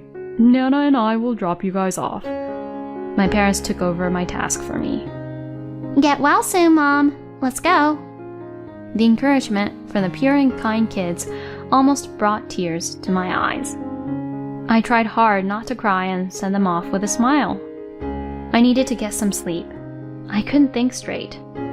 I drank a glass of water and went back to the bedroom. Ian was supposed to come back in 2 months. I had to prepare as much as I could before then and protect my kids no matter what. I swore to myself as I fell asleep. I must have been more exhausted than I thought. I slept until my kids came back. Mom, wake up! Grandpa wanted takeout today, so we got a pizza. Hurry, hurry! Jack woke me up, and I staggered into the dining room. Mommy, are you okay? Dean looked at me worried. Yes, I'm okay, thank you. I'm feeling much better seeing you boys. Did you have fun today? I tickled them, pretending to be cheerful. Stop it! No! They were relieved to see me looking joyful. Seeing them happily play around, my parents also looked a little relieved. You can't fight a war on an empty stomach. As I ate my pizza, I thought about the future. First, I told myself to find out who the woman was, and then took a mental note to make an appointment with an attorney. There was no end to what I would have to do if I started thinking about custody, alimony, and so on. For the time being, I thought it would be best to consult an attorney. I didn't want to spread the rumors by consulting my friends. Fortunately, I was a housewife and had time during the day. After dinner, I put the kids to bed and called my parents into the living room. About yesterday, there's no point in dwelling on it. If I didn't have kids, I would have procrastinated. Strangely enough, when I thought about them, I became calm. I need your help. Then, without a pause, my dad said, Of course. While you were sleeping, I called an attorney I used to know. I know him from when one of my friends was cheated on by his wife, he said proudly. I was very grateful, but I knew it was nothing to be proud of. I turned to look at my mom. I will help you as much as I can. I trusted Ian so much, but he betrayed us. I wouldn't be satisfied if I didn't do anything. She readily agreed. I wasn't sure what she was planning, but she seemed to be enjoying the situation. I made an appointment with the attorney this weekend. Can you be there? My dad asked about my schedule, and my mom said, Don't worry, I'll watch the kids. The next day, we started rolling. We had 2 months until Ian's visit. We wanted to settle everything before then. First, I checked all the SNS. It was surprisingly easy to find out about his mistress. She worked for the same company as him. She was a secretary at an overseas branch. I went to his company and explained the situation to his local boss to get his help. His boss was at first puzzled, but as soon as I showed him the video of the infidelity, he held his head in his hands. I am very sorry. I will share the situation with my supervisor and take the appropriate action. Next, we discussed filing for divorce, alimony, and the necessary information with the attorney. The video evidence of his infidelity alone was conclusive, and I also had a copy of the bank statement and contact information of the mistress. It was almost perfect, so I was told not to worry. Of course, I had to report it to my parents-in-law. At first, they denied the accusation and said I was making it up to get alimony. But as soon as I showed them the video, they fell quiet and apologized to me frantically. We are so sorry. We will do everything we can to help you. The most painful part was explaining the situation to my kids. I honestly didn't know what to tell them. If I lied and told them that he couldn't come home for a long time because of work, they would grow up looking forward to visiting him without question. I didn't want to do that. I made up my mind and told them. Your dad lied to me in a very unforgivable way. I'm very hurt. I can't live with him anymore when he comes back. I'm sure you guys will miss him, but will you come and stay with me? They didn't seem to understand the gravity of the situation yet, but they said they wanted to be with me. I couldn't help but cry. I'm sorry. I'm very sorry. Then came the day Ian returned. I told him that I had reserved a private room at a restaurant to welcome him home with the family. I waited for him with my parents, my in-laws, and his boss. As soon as he arrived at the restaurant, Is there anything you need to tell us? my father-in-law asked him, managing to suppress his anger. What's going on? Boss! All of you! What's this all about? He was flabbergasted by the situation. There's no point in keeping a secret. All I need is your signature. I slammed the divorce papers, alimony charge, and a letter of termination from his company. He was stunned and frozen, and my in-laws started yelling at him. I told him to speak to my attorney and left the restaurant with my parents. After that, I want to start over with you. It was wrong. I love only you with all my heart. his forgive me messages rolled in non-stop, so I told him to go through my attorney and blocked him. He staked out in front of my house a few times and tried to clear the path through my parents. He intentionally bumped into them and spoke to them in a strangely friendly manner. He tried various ways to get close to me, including talking to mutual acquaintances. Of course, I brushed them off. I called the police when he showed up at my house, and my parents completely ignored him. I told my friends the whole story and put the word out. He was completely isolated. I was told later that when I called the police, he got a little out of control. He was charged with assault and battery and joined the National Criminal Database. On the day of the court hearing, he asked to see the children at least once a month. When I asked him how dare he come to see them, he shrunk and fell silent. He did have the right to see them, so if they asked to see him, he was allowed to do so with me present for a limited time. Since he came back, he had been having a pretty spectacular time. He lost his family, was disowned by his parents, and was eventually laid off from his job. He was living on the edge while working part-time jobs to pay alimony. The salary he lied about and the savings, which were used up in the end, were used against him to make up a considerable amount of alimony. He also broke up with his mistress. He couldn't afford to pay child support, so his parents were paying on his behalf as a way of apology to their grandchildren. He was seeing the kids in the beginning, but as they got to the age when they understood what had happened, the less often they asked to see him. From the day I found out about his affair to the day of divorce passed like a storm. It's a funny story now. To be honest, I don't have an ounce of sympathy or sadness for him anymore, no matter where he is or what he's going through. As for me, I invested the alimony in stocks and was very successful. I was able to send my kids to college without any difficulties. Now that my kids are independent, I bought a small house in the countryside and I'm enjoying a slow life by myself.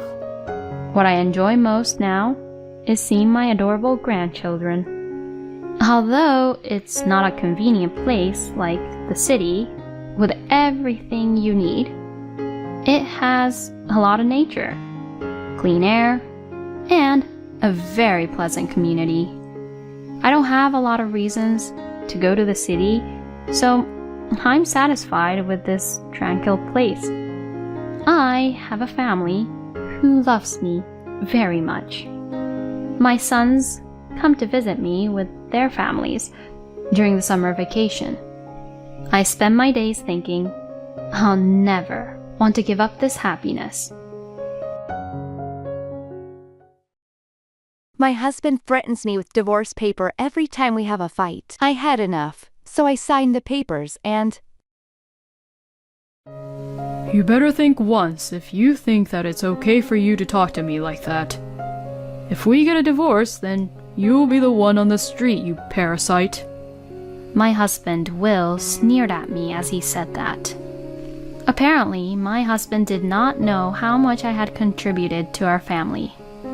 I was so angry that I filled out the divorce papers that he had shoved in my face, right then and there. You finally signed the papers, huh? He says that as he smirks at me. Well, you better be proud of your victory while you still can. You'll be the one who gets hurt later, though. My name is Reese. I am 32 years old and I am a full-time housewife.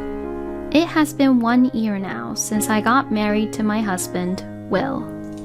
One might think that after a year of marriage, one would still be enjoying being a newlywed, but that was not the case for me. My husband became a very strict, bossy husband as soon as we got married. My husband and I met at a blind date. I am a little ashamed to say that I entered the company where I worked for, having graduated from an all-girls college with little experience in love and having romantic relationships. And after becoming a company employee, I was so busy with work that I had no time for romance. When I realized that I had reached this age, I panicked a little and began to participate in blind dates. And that was where I first met Will. He was also an office worker at a company and he was 2 years older than me. Being of the same age, we had a great conversation, and it was fun. He asked me for my contact information, and after exchanging them, he asked me out on a date. It had been so long that I had forgotten how to go on a date, but he took the lead and we had a great time. After that, Will confessed his feelings for me, and we started to go out.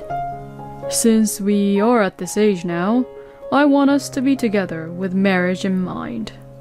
He had said that, and we proceeded with our relationship smoothly, with me being aware of the possibility of marrying him. We continued dating for about a year and then got married. I had never been in a relationship before, and I think it is a miracle that I was able to get married.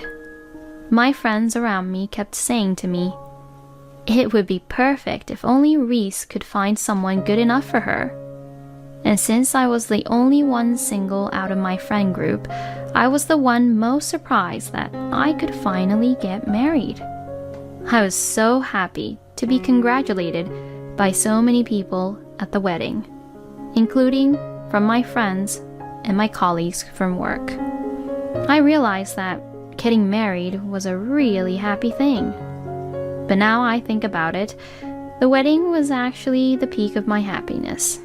After marriage, I quit my job and became a full-time housewife, as my husband had asked me to do before, and since becoming a full-time housewife, I worked hard at doing the house chores properly every day, cooking and cleaning, and doing the laundry for my husband. But despite all the efforts, there was one thing which was just hopeless, and that was my husband's earnings. Although my husband had asked me to be a full-time housewife, he earned less than I had expected.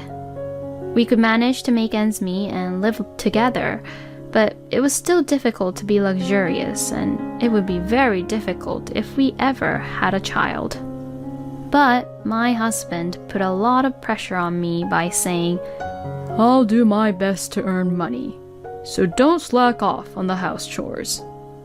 I think I should really ask Will to have the company increase his income a little more, or I should earn money doing a part-time job. But my husband seems to value that a wife should definitely be a housewife, and it seems difficult for me to tell him how I want it to work. So I have been living off from my own savings when I go grocery shopping most of the time. Whenever I tried to cut back on the budget for food, my husband would immediately ask me, We don't have much dishes today. Why are you slacking off? So like this, I have to cook a lot and serve a lot of dishes to satisfy my husband, which also costs me a lot of money since I had to get a lot of ingredients. When I add in the rent, utilities fee, and other expenses, my husband's salary leaves us with at most $100 each month. Because of this situation, I cannot even afford to buy my own clothes or cosmetics. Still, I had fallen in love with my husband and married him, so I wanted to make sure that our life as a married couple was good. But then, in the midst of all this, my husband complained to me. Hey, the money I can use this week, isn't the amount a little too small? I mean, $100 is really nothing. What? But... What do you mean, but? I'm gonna get a little more money from our shared account, okay? How much are you going to take then? About $300, I think. No, that's a little too much, don't you think? Excuse me? What the hell are you saying? If I say I'll take some money, I'll take some money here. But... Since Will was too clueless, I thought that I had to tell him this, so I said this to my husband boldly. With the amount of what you earn, Will, we can only have you take $100 from our shared account. What? There's no way. Your way of controlling the family finances is clearly not good.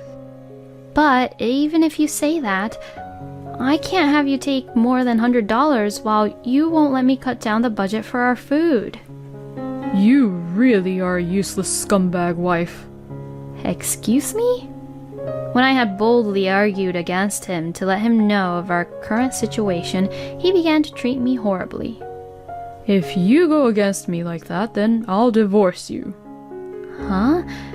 Why would you even say that you'll divorce me? It's because you won't obey me. Do you realize that if I leave you, you'll have no choice but to become homeless? So just obey and do as I tell you to. Then my husband forcibly took $300 out of our shared account and forced me to make ends meet with the rest of the money that we have. But when I cut back on the food budget, Will would make a scene and complain again, as usual. At this rate, we would not be able to make a living, and we would just lose more and more money. So, I made up my mind to get a second job. I'm actually really good with computers and machines, and I was an engineer when I previously worked at the company. I found a site where I could register and work as a freelance and receive requests to create web pages and help out with IT-related services. I put my working experiences and other information so that I could get work. At first, the jobs were pretty cheap, but I was still happy to get them. Even if it was only $100 to $200, it would still be a lot of help. And it was kind of fun to be able to work for the first time in a while. From then on, I worked hard to get more and more jobs on my own. Then, as my performance increased, the unit price per case went up. I found myself earning about $500 a month about 3 months after I started the freelance work. With $500, I can afford a lot of things.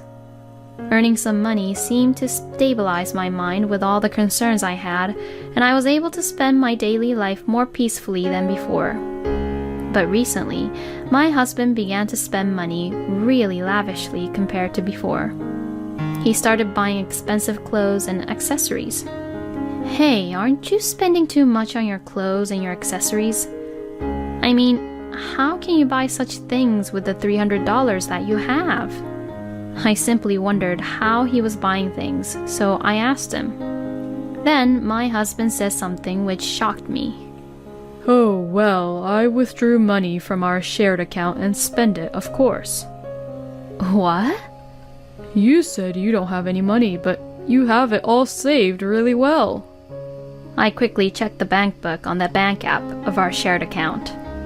Then it turned out that the money I had saved on the side had decreased by a lot. Oh no! Since you lied to me that we don't have much money, I'll reduce the amount of money I give you.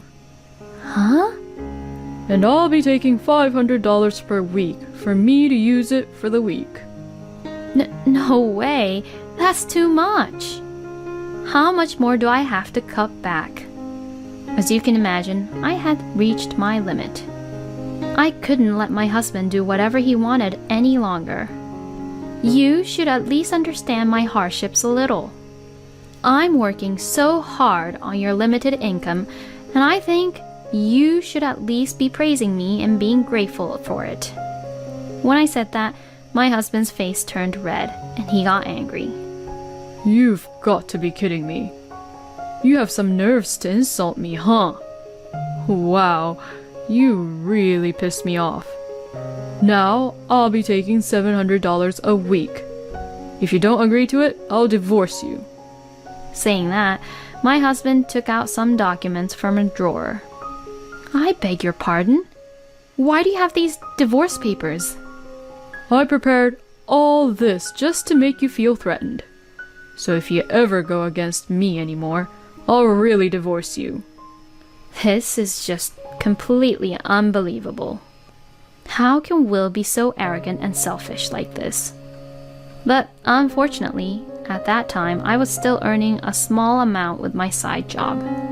If possible, I would like to raise my income a little more.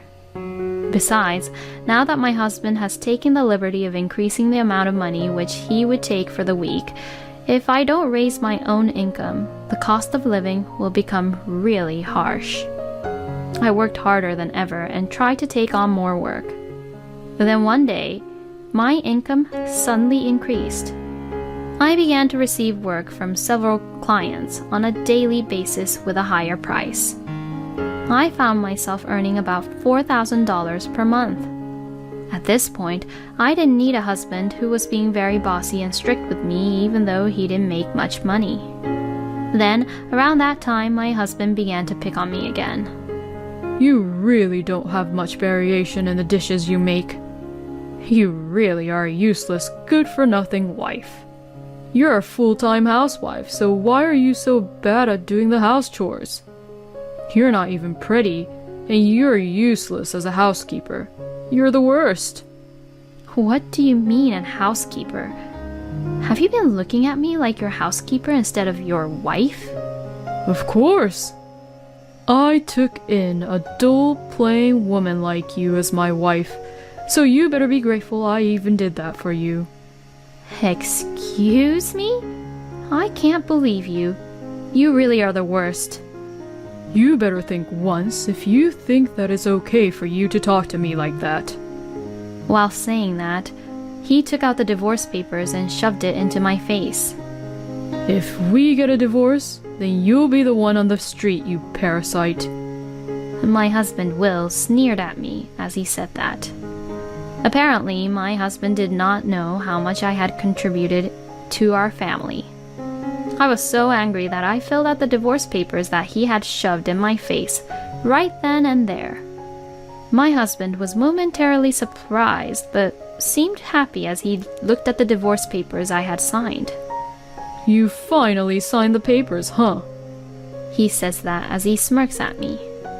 When you're out on the streets being a homeless, I'll make sure that I'm going to film you on my phone. Ha ha ha. Now pack up your stuff and get the hell out of here.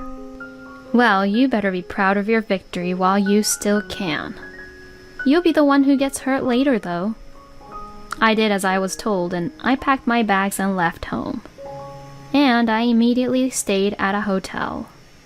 My parents' house is in the countryside in another district, so after spending a night in a hotel, I went back to my parents' house. My parents were surprised that I had suddenly returned home, but they were furious when they heard what had happened. After relaxing a little at my parents' house, I decided to punish my husband for treating me so terribly. In fact, I had suspected something was fishy ever since my husband started to spend a lot of money on things. So, I had asked a private investigator to look into my husband. And it turned out that my husband was having an affair behind my back with another woman. What's more, his mistress seemed to be the wife of the manager of the department where he worked at. So, I sent a content-certified letter to Will's company, and also sent the department manager the photos and documents proving that Will and the manager's wife were having an affair. Soon after that, I received a phone call from my ex-husband. Hey, what the hell did you do? What do you mean? You were sneaking around and doing bad things, so I only let the public know about it. You've got to be kidding me. Because of you, I have no position in the company now, and I'm already in a lot of trouble, you know? My ex-husband's affair became quite a problem within the company. And first of all, he made the department manager very angry, which apparently made a really bad impression to the upper management about my ex-husband. So, Will had a pay cut and was transferred to a regional office as a demotion in the end. It must be really difficult to take a pay cut when the salary is so low to begin with. I even think that being in freelance would be way better, and you can still earn much more than working at Will's job. Oh yes, and of course, I'm going to ask for alimony from you as well. What the? How dare you? What the hell do you have against me that you'd go that far to make me suffer like this? What the hell are you saying, Will? Did you think that I wasn't angry at you for abusing me and saying all these horrible things at me, and then having an affair with another woman behind my back? Oh, don't you worry. You're going to hell. When I said that angrily, my ex-husband suddenly sounded weak and sad. Wait. I'll change myself, so let's just start over. What are you even talking about? How am I even going to benefit from that? No, I have income, so if you get a part-time job or something, we can both make ends meet. Well, that's too bad because I'm already earning $4,000 per month. Pardon? I make quite a lot as a freelance engineer, you know. All I need is a computer to work so I can go anywhere and have fun while I work. So there is no need for me to remarry you. No way. My ex-husband seemed really shocked to learn that I make significantly more money than he does. But it's none of my business anymore. Well, I have nothing I need to talk to you about anymore, so I'm hanging up now. Oh, hey, wait up. With that, I hung up the phone and blocked all incoming calls from Will. After that, I put a restraining order on Will to prevent him from coming over to my parents' house, and I moved to Thailand, which had been on my mind for a long time. Currently, I am living a comfortable life, working from home while living in Thailand, where the cost of living is pretty low and reasonable. Since I've experienced enough with my love life, I think I will continue to enjoy my life on my own in Thailand.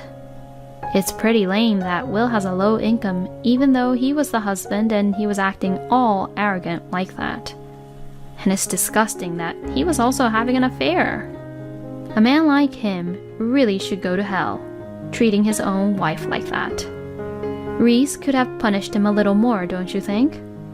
But whatever the case, I am glad that Reese had divorced Will and has a better life now. I hope Reese will continue to enjoy her life in Thailand and be happy. Thank you for watching until the end. Please subscribe to our channel. We hope to see you in our next video.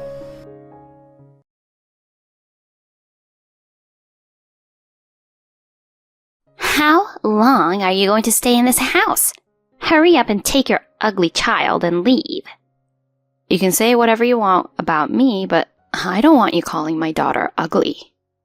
I thought I made it clear that I didn't want to live in a house unsuitable for raising children, and yet my husband and mother-in-law came to visit us and begged for help.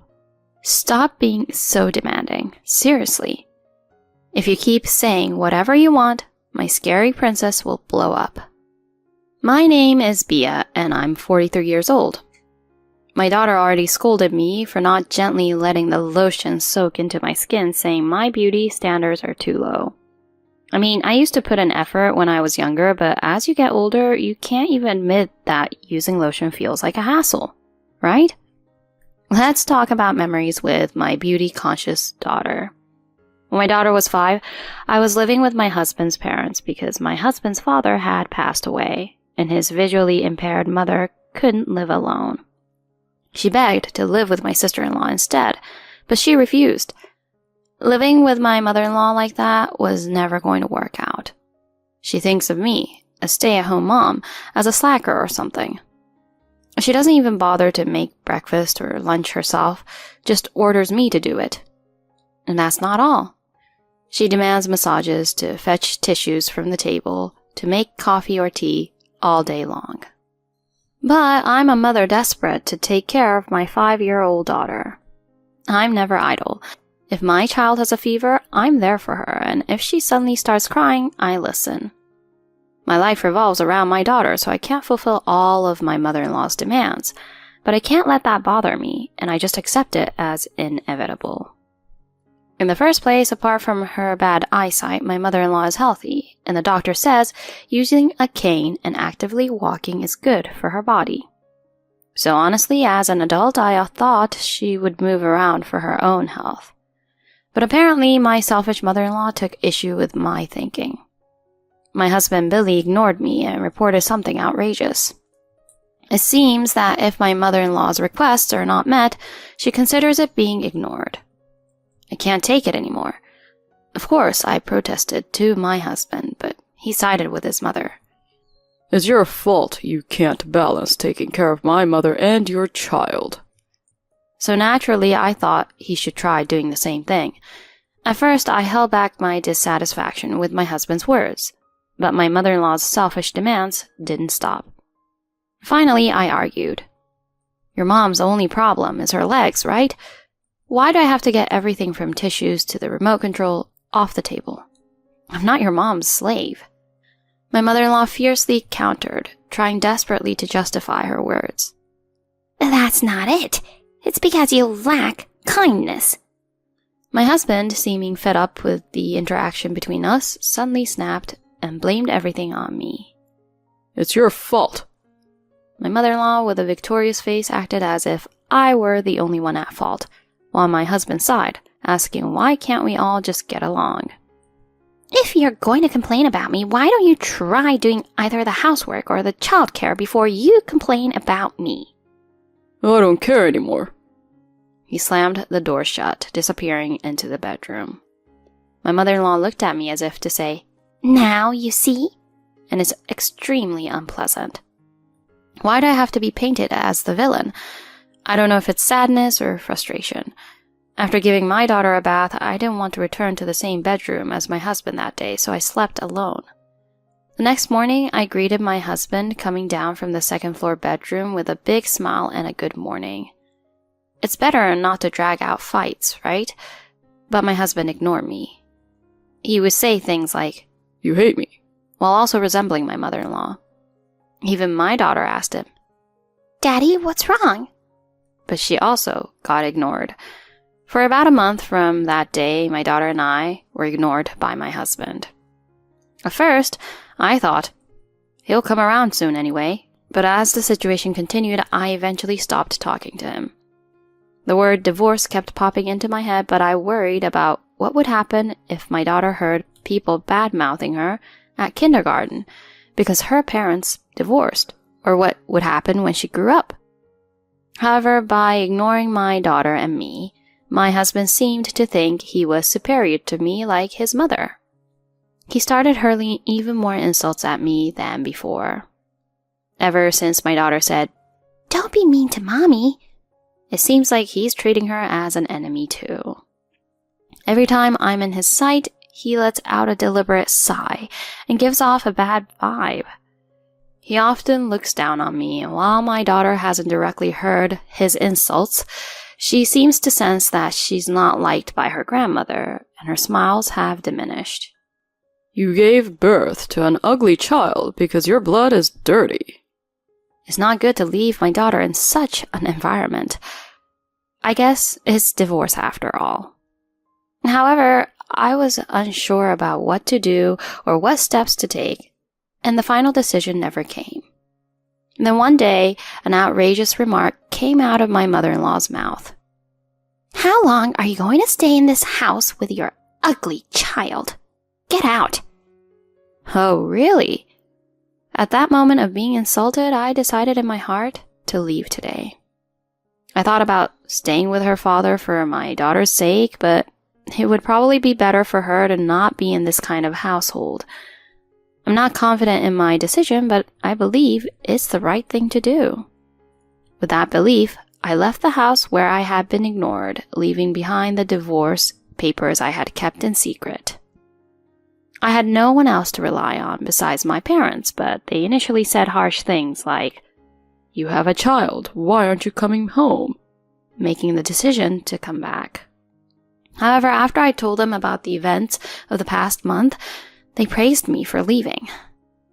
My daughter also seemed relieved to be in an environment with her loving grandparents. She smiled more than when she was living with my husband. I hid the fact of the divorce from her kindergarten, but, well, with my grandmother and me attending events together and my husband not being there, they noticed pretty quickly. But recently, most people just laughed and said, "There are a lot of divorced moms these days." So none of the things I was worried about happened. I received a report from my husband that he had submitted divorce papers, and although there was some dispute over child support, the conversation went smoothly, and the new life seemed to be going smoothly. But it was 5 years after I started living with my parents. On a holiday morning, the intercom rang, and when I answered as usual, my ex-husband and mother-in-law were on the monitor for some reason. I asked in a calm tone, although there had been no contact other than child support so far. "What do you want? Why are you here?" "Please, come out. I have something to talk about." We still had a connection through child support, and if he said he wanted to see our daughter, there was an obligation to comply to some extent. I couldn't say I didn't know, so I reluctantly opened the front door. Then my ex-husband and mother-in-law began to plead, begging me for help as they pressed their foreheads against the doorstep. I'm sorry, but I need your help. As I wondered what was going on, my 10-year-old daughter appeared from inside and muttered, Is it about the article? Ah, that incident. I thought to myself and simply said, Oh. Please, retract the article, Bia. Hell, no way. I flatly refused my husband's plea. What's that supposed to mean? My husband momentarily froze, then appealed to our daughter. I'm being persecuted at work because of what you said. Why didn't you tell me you were modeling? As soon as our daughter entered elementary school, she started taking dance lessons. She had a decent sense of rhythm, and as she participated in various competitions, she caught the eye of a scout from a modeling agency. Currently, she's modeling for children's fashion magazines and online shopping sites, although her fame is still relatively low. Recently, our daughter won back-to-back titles in a major dance competition for elementary school students. Then the modeling agency started using the media, saying, This is a chance to promote our model, and our daughter began appearing on local news programs. One of these appearances was for an interview in a certain online article. In the article, when asked, Who do you respect the most? My daughter answered, My mom, because even though she's been treated badly by Dad and Grandma, she's worked hard to protect me and raise me. Moreover, although the content of the article could have been edited normally, the modeling agency decided it wasn't a bad idea to sell the story of a girl who had overcome adversity with her brave efforts. As a result, our daughter was praised for being raised in a single-parent household and being a hard-working girl who admired her mother. But secretly, articles circulated online labeling her as the child of a heartless father who abandoned them. Although my daughter and I were aware that my husband and his family were causing controversy, we didn't do anything because it was the truth. But to think he's been persecuted at work, well, let's just say, oops. His boss even said that even if the boss was a woman, they couldn't trust someone like him with a job. Please, tell them that the article is a lie or something. I'm begging you to. If we keep going like this, your dad will end up being demoted. My husband and mother-in-law continued to beg desperately to my young daughter and me. Demoted? You mean he won't have a job anymore? My mother-in-law looked a little troubled. Oh, do you not understand what I'm saying? It means something like being made to work in a place where nobody sees you. Well then, that's fine, right? You'll still have a job, don't you? There's no problem. My husband and mother-in-law were left speechless by my daughter's nonchalant attitude. Huh? No, I mean, hey, Cyril, when a guy is demoted, it's hard for him to stay in the company, you know? But if you have determination, you can make it somehow. My daughter's perseverance in the face of adversity got to me. And by the way, with this determination, I can somehow manage. This is something my daughter's been told by her dance instructor during practice. My husband and mother-in-law seemed taken aback by my daughter's words. My husband, seemingly thinking that negotiating directly wouldn't work, after a brief pause, suggested, If you don't want to retract the article, if that's okay with you, why don't we start over? At that absurd suggestion from my husband, I let out a disgusted voice. Because look, if we remarry, people might think our family was actually close, or maybe that the husband had reflected on his actions because of the article, right? Isn't that ridiculous? Why would I think of remarrying such a man with obvious ulterior motives?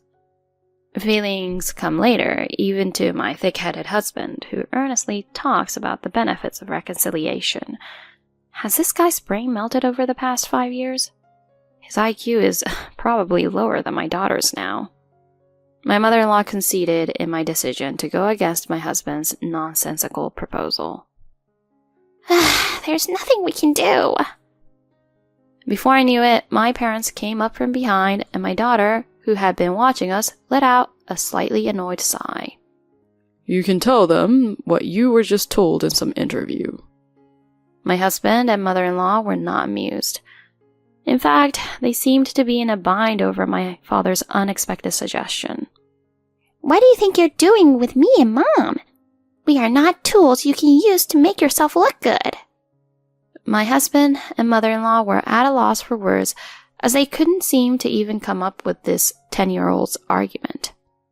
There's another dance competition coming up soon, and even if we win or lose, there's an interview scheduled, so I'll just tell them everything there.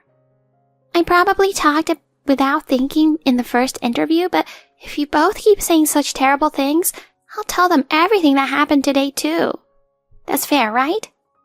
Well, seeing my husband, who looked downcast, I realized that it was impossible to rely on him and his mother anymore. Got it. You've become quite the admirable young lady. As a parent, I have mixed feelings about my daughter having been called ugly in the past, but now I've also acknowledged my daughter's ability to respond well. My daughter shyly replied with a joking, funny face while saying thank you, but I felt it was kind of her to smile back at her grandmother, who I knew did not think well of her. I truly think she's become an admirable child. And so my husband and mother-in-law apologized for causing us trouble and left. Later, I received word from my husband that he had quit his job. As expected, he was reassigned due to the backlash from the article. But when the department he was moved to was disbanded due to cost-cutting measures, it led to a flow that encouraged voluntary retirement, and my husband reluctantly resigned. He mentioned that finding a new job would be difficult because of the article, and he might not be able to work for a while. Well, as long as he pays child support, I don't care if he's behind on payments, but for now, if his mom will just toughen up and work, they'll have an income. Needless to say, my husband looked uncomfortable when I suggested that he cooperate, because it's unlikely that my mother-in-law will work that easily. My husband assumed that I had not forgiven him for his delayed payments, so he asked his mother to work with him, but of course, his suggestion was rejected. Instead, the relationship between them deteriorated, and since this house is in her name, he was kicked out of the house. I couldn't help but chuckle when my once assertive mother-in-law came to me and asked if she could live with us. Despite kicking her son out, it seems she's become afraid of being alone as she ages. With my husband unwilling to come back home and my sister-in-law unwilling to help, she then turned to me. But of course, I politely declined. Meanwhile, I'm still happily living with my daughter and parents in my hometown. Even though I thought we should move out, my parents expressed their desire for us to stay together, saying they wanted us by their side. My daughter is attached to her grandparents, and since it's what my parents want, I chose to continue living with them. My daughter says she wants to quit modeling and become a dance instructor in the future, so she's working hard every day to make her dream come true. She's becoming cuter day by day, with a high sense of achievement from being in the public eye so often, to the point where I worry about strange bugs being attracted to her. Well, she's growing into quite the sharp-tongued girl, even more so than when I kicked her father out, so maybe the bugs will be repelled and run away instead. But the other day, she was approached by a few boys. Huh? You planning to have a harem or something? They seemed to hesitate for a moment and then left. Well, it's better than getting involved with weird guys. Your mother once fell for a lousy husband, so be sure to learn from my mistakes. Thinking about it that way, divorce was like a good learning experience, huh? Currently, I'm working at a bakery near our house, but now that my daughter is older, the owner suggested I could handle our second location. However, there's still a need for me to polish my skills a bit more, and discussions about the second location are still in the early stages.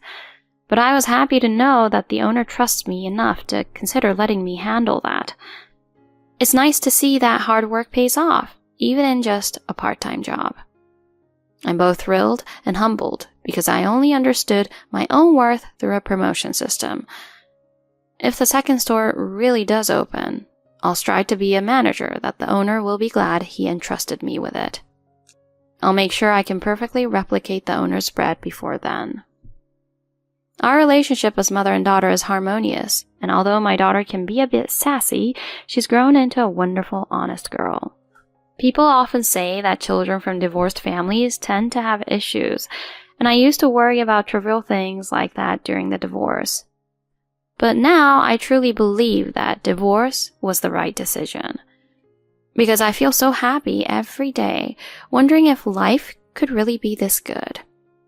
I truly love this kind of simple living surrounded by people that I love so much.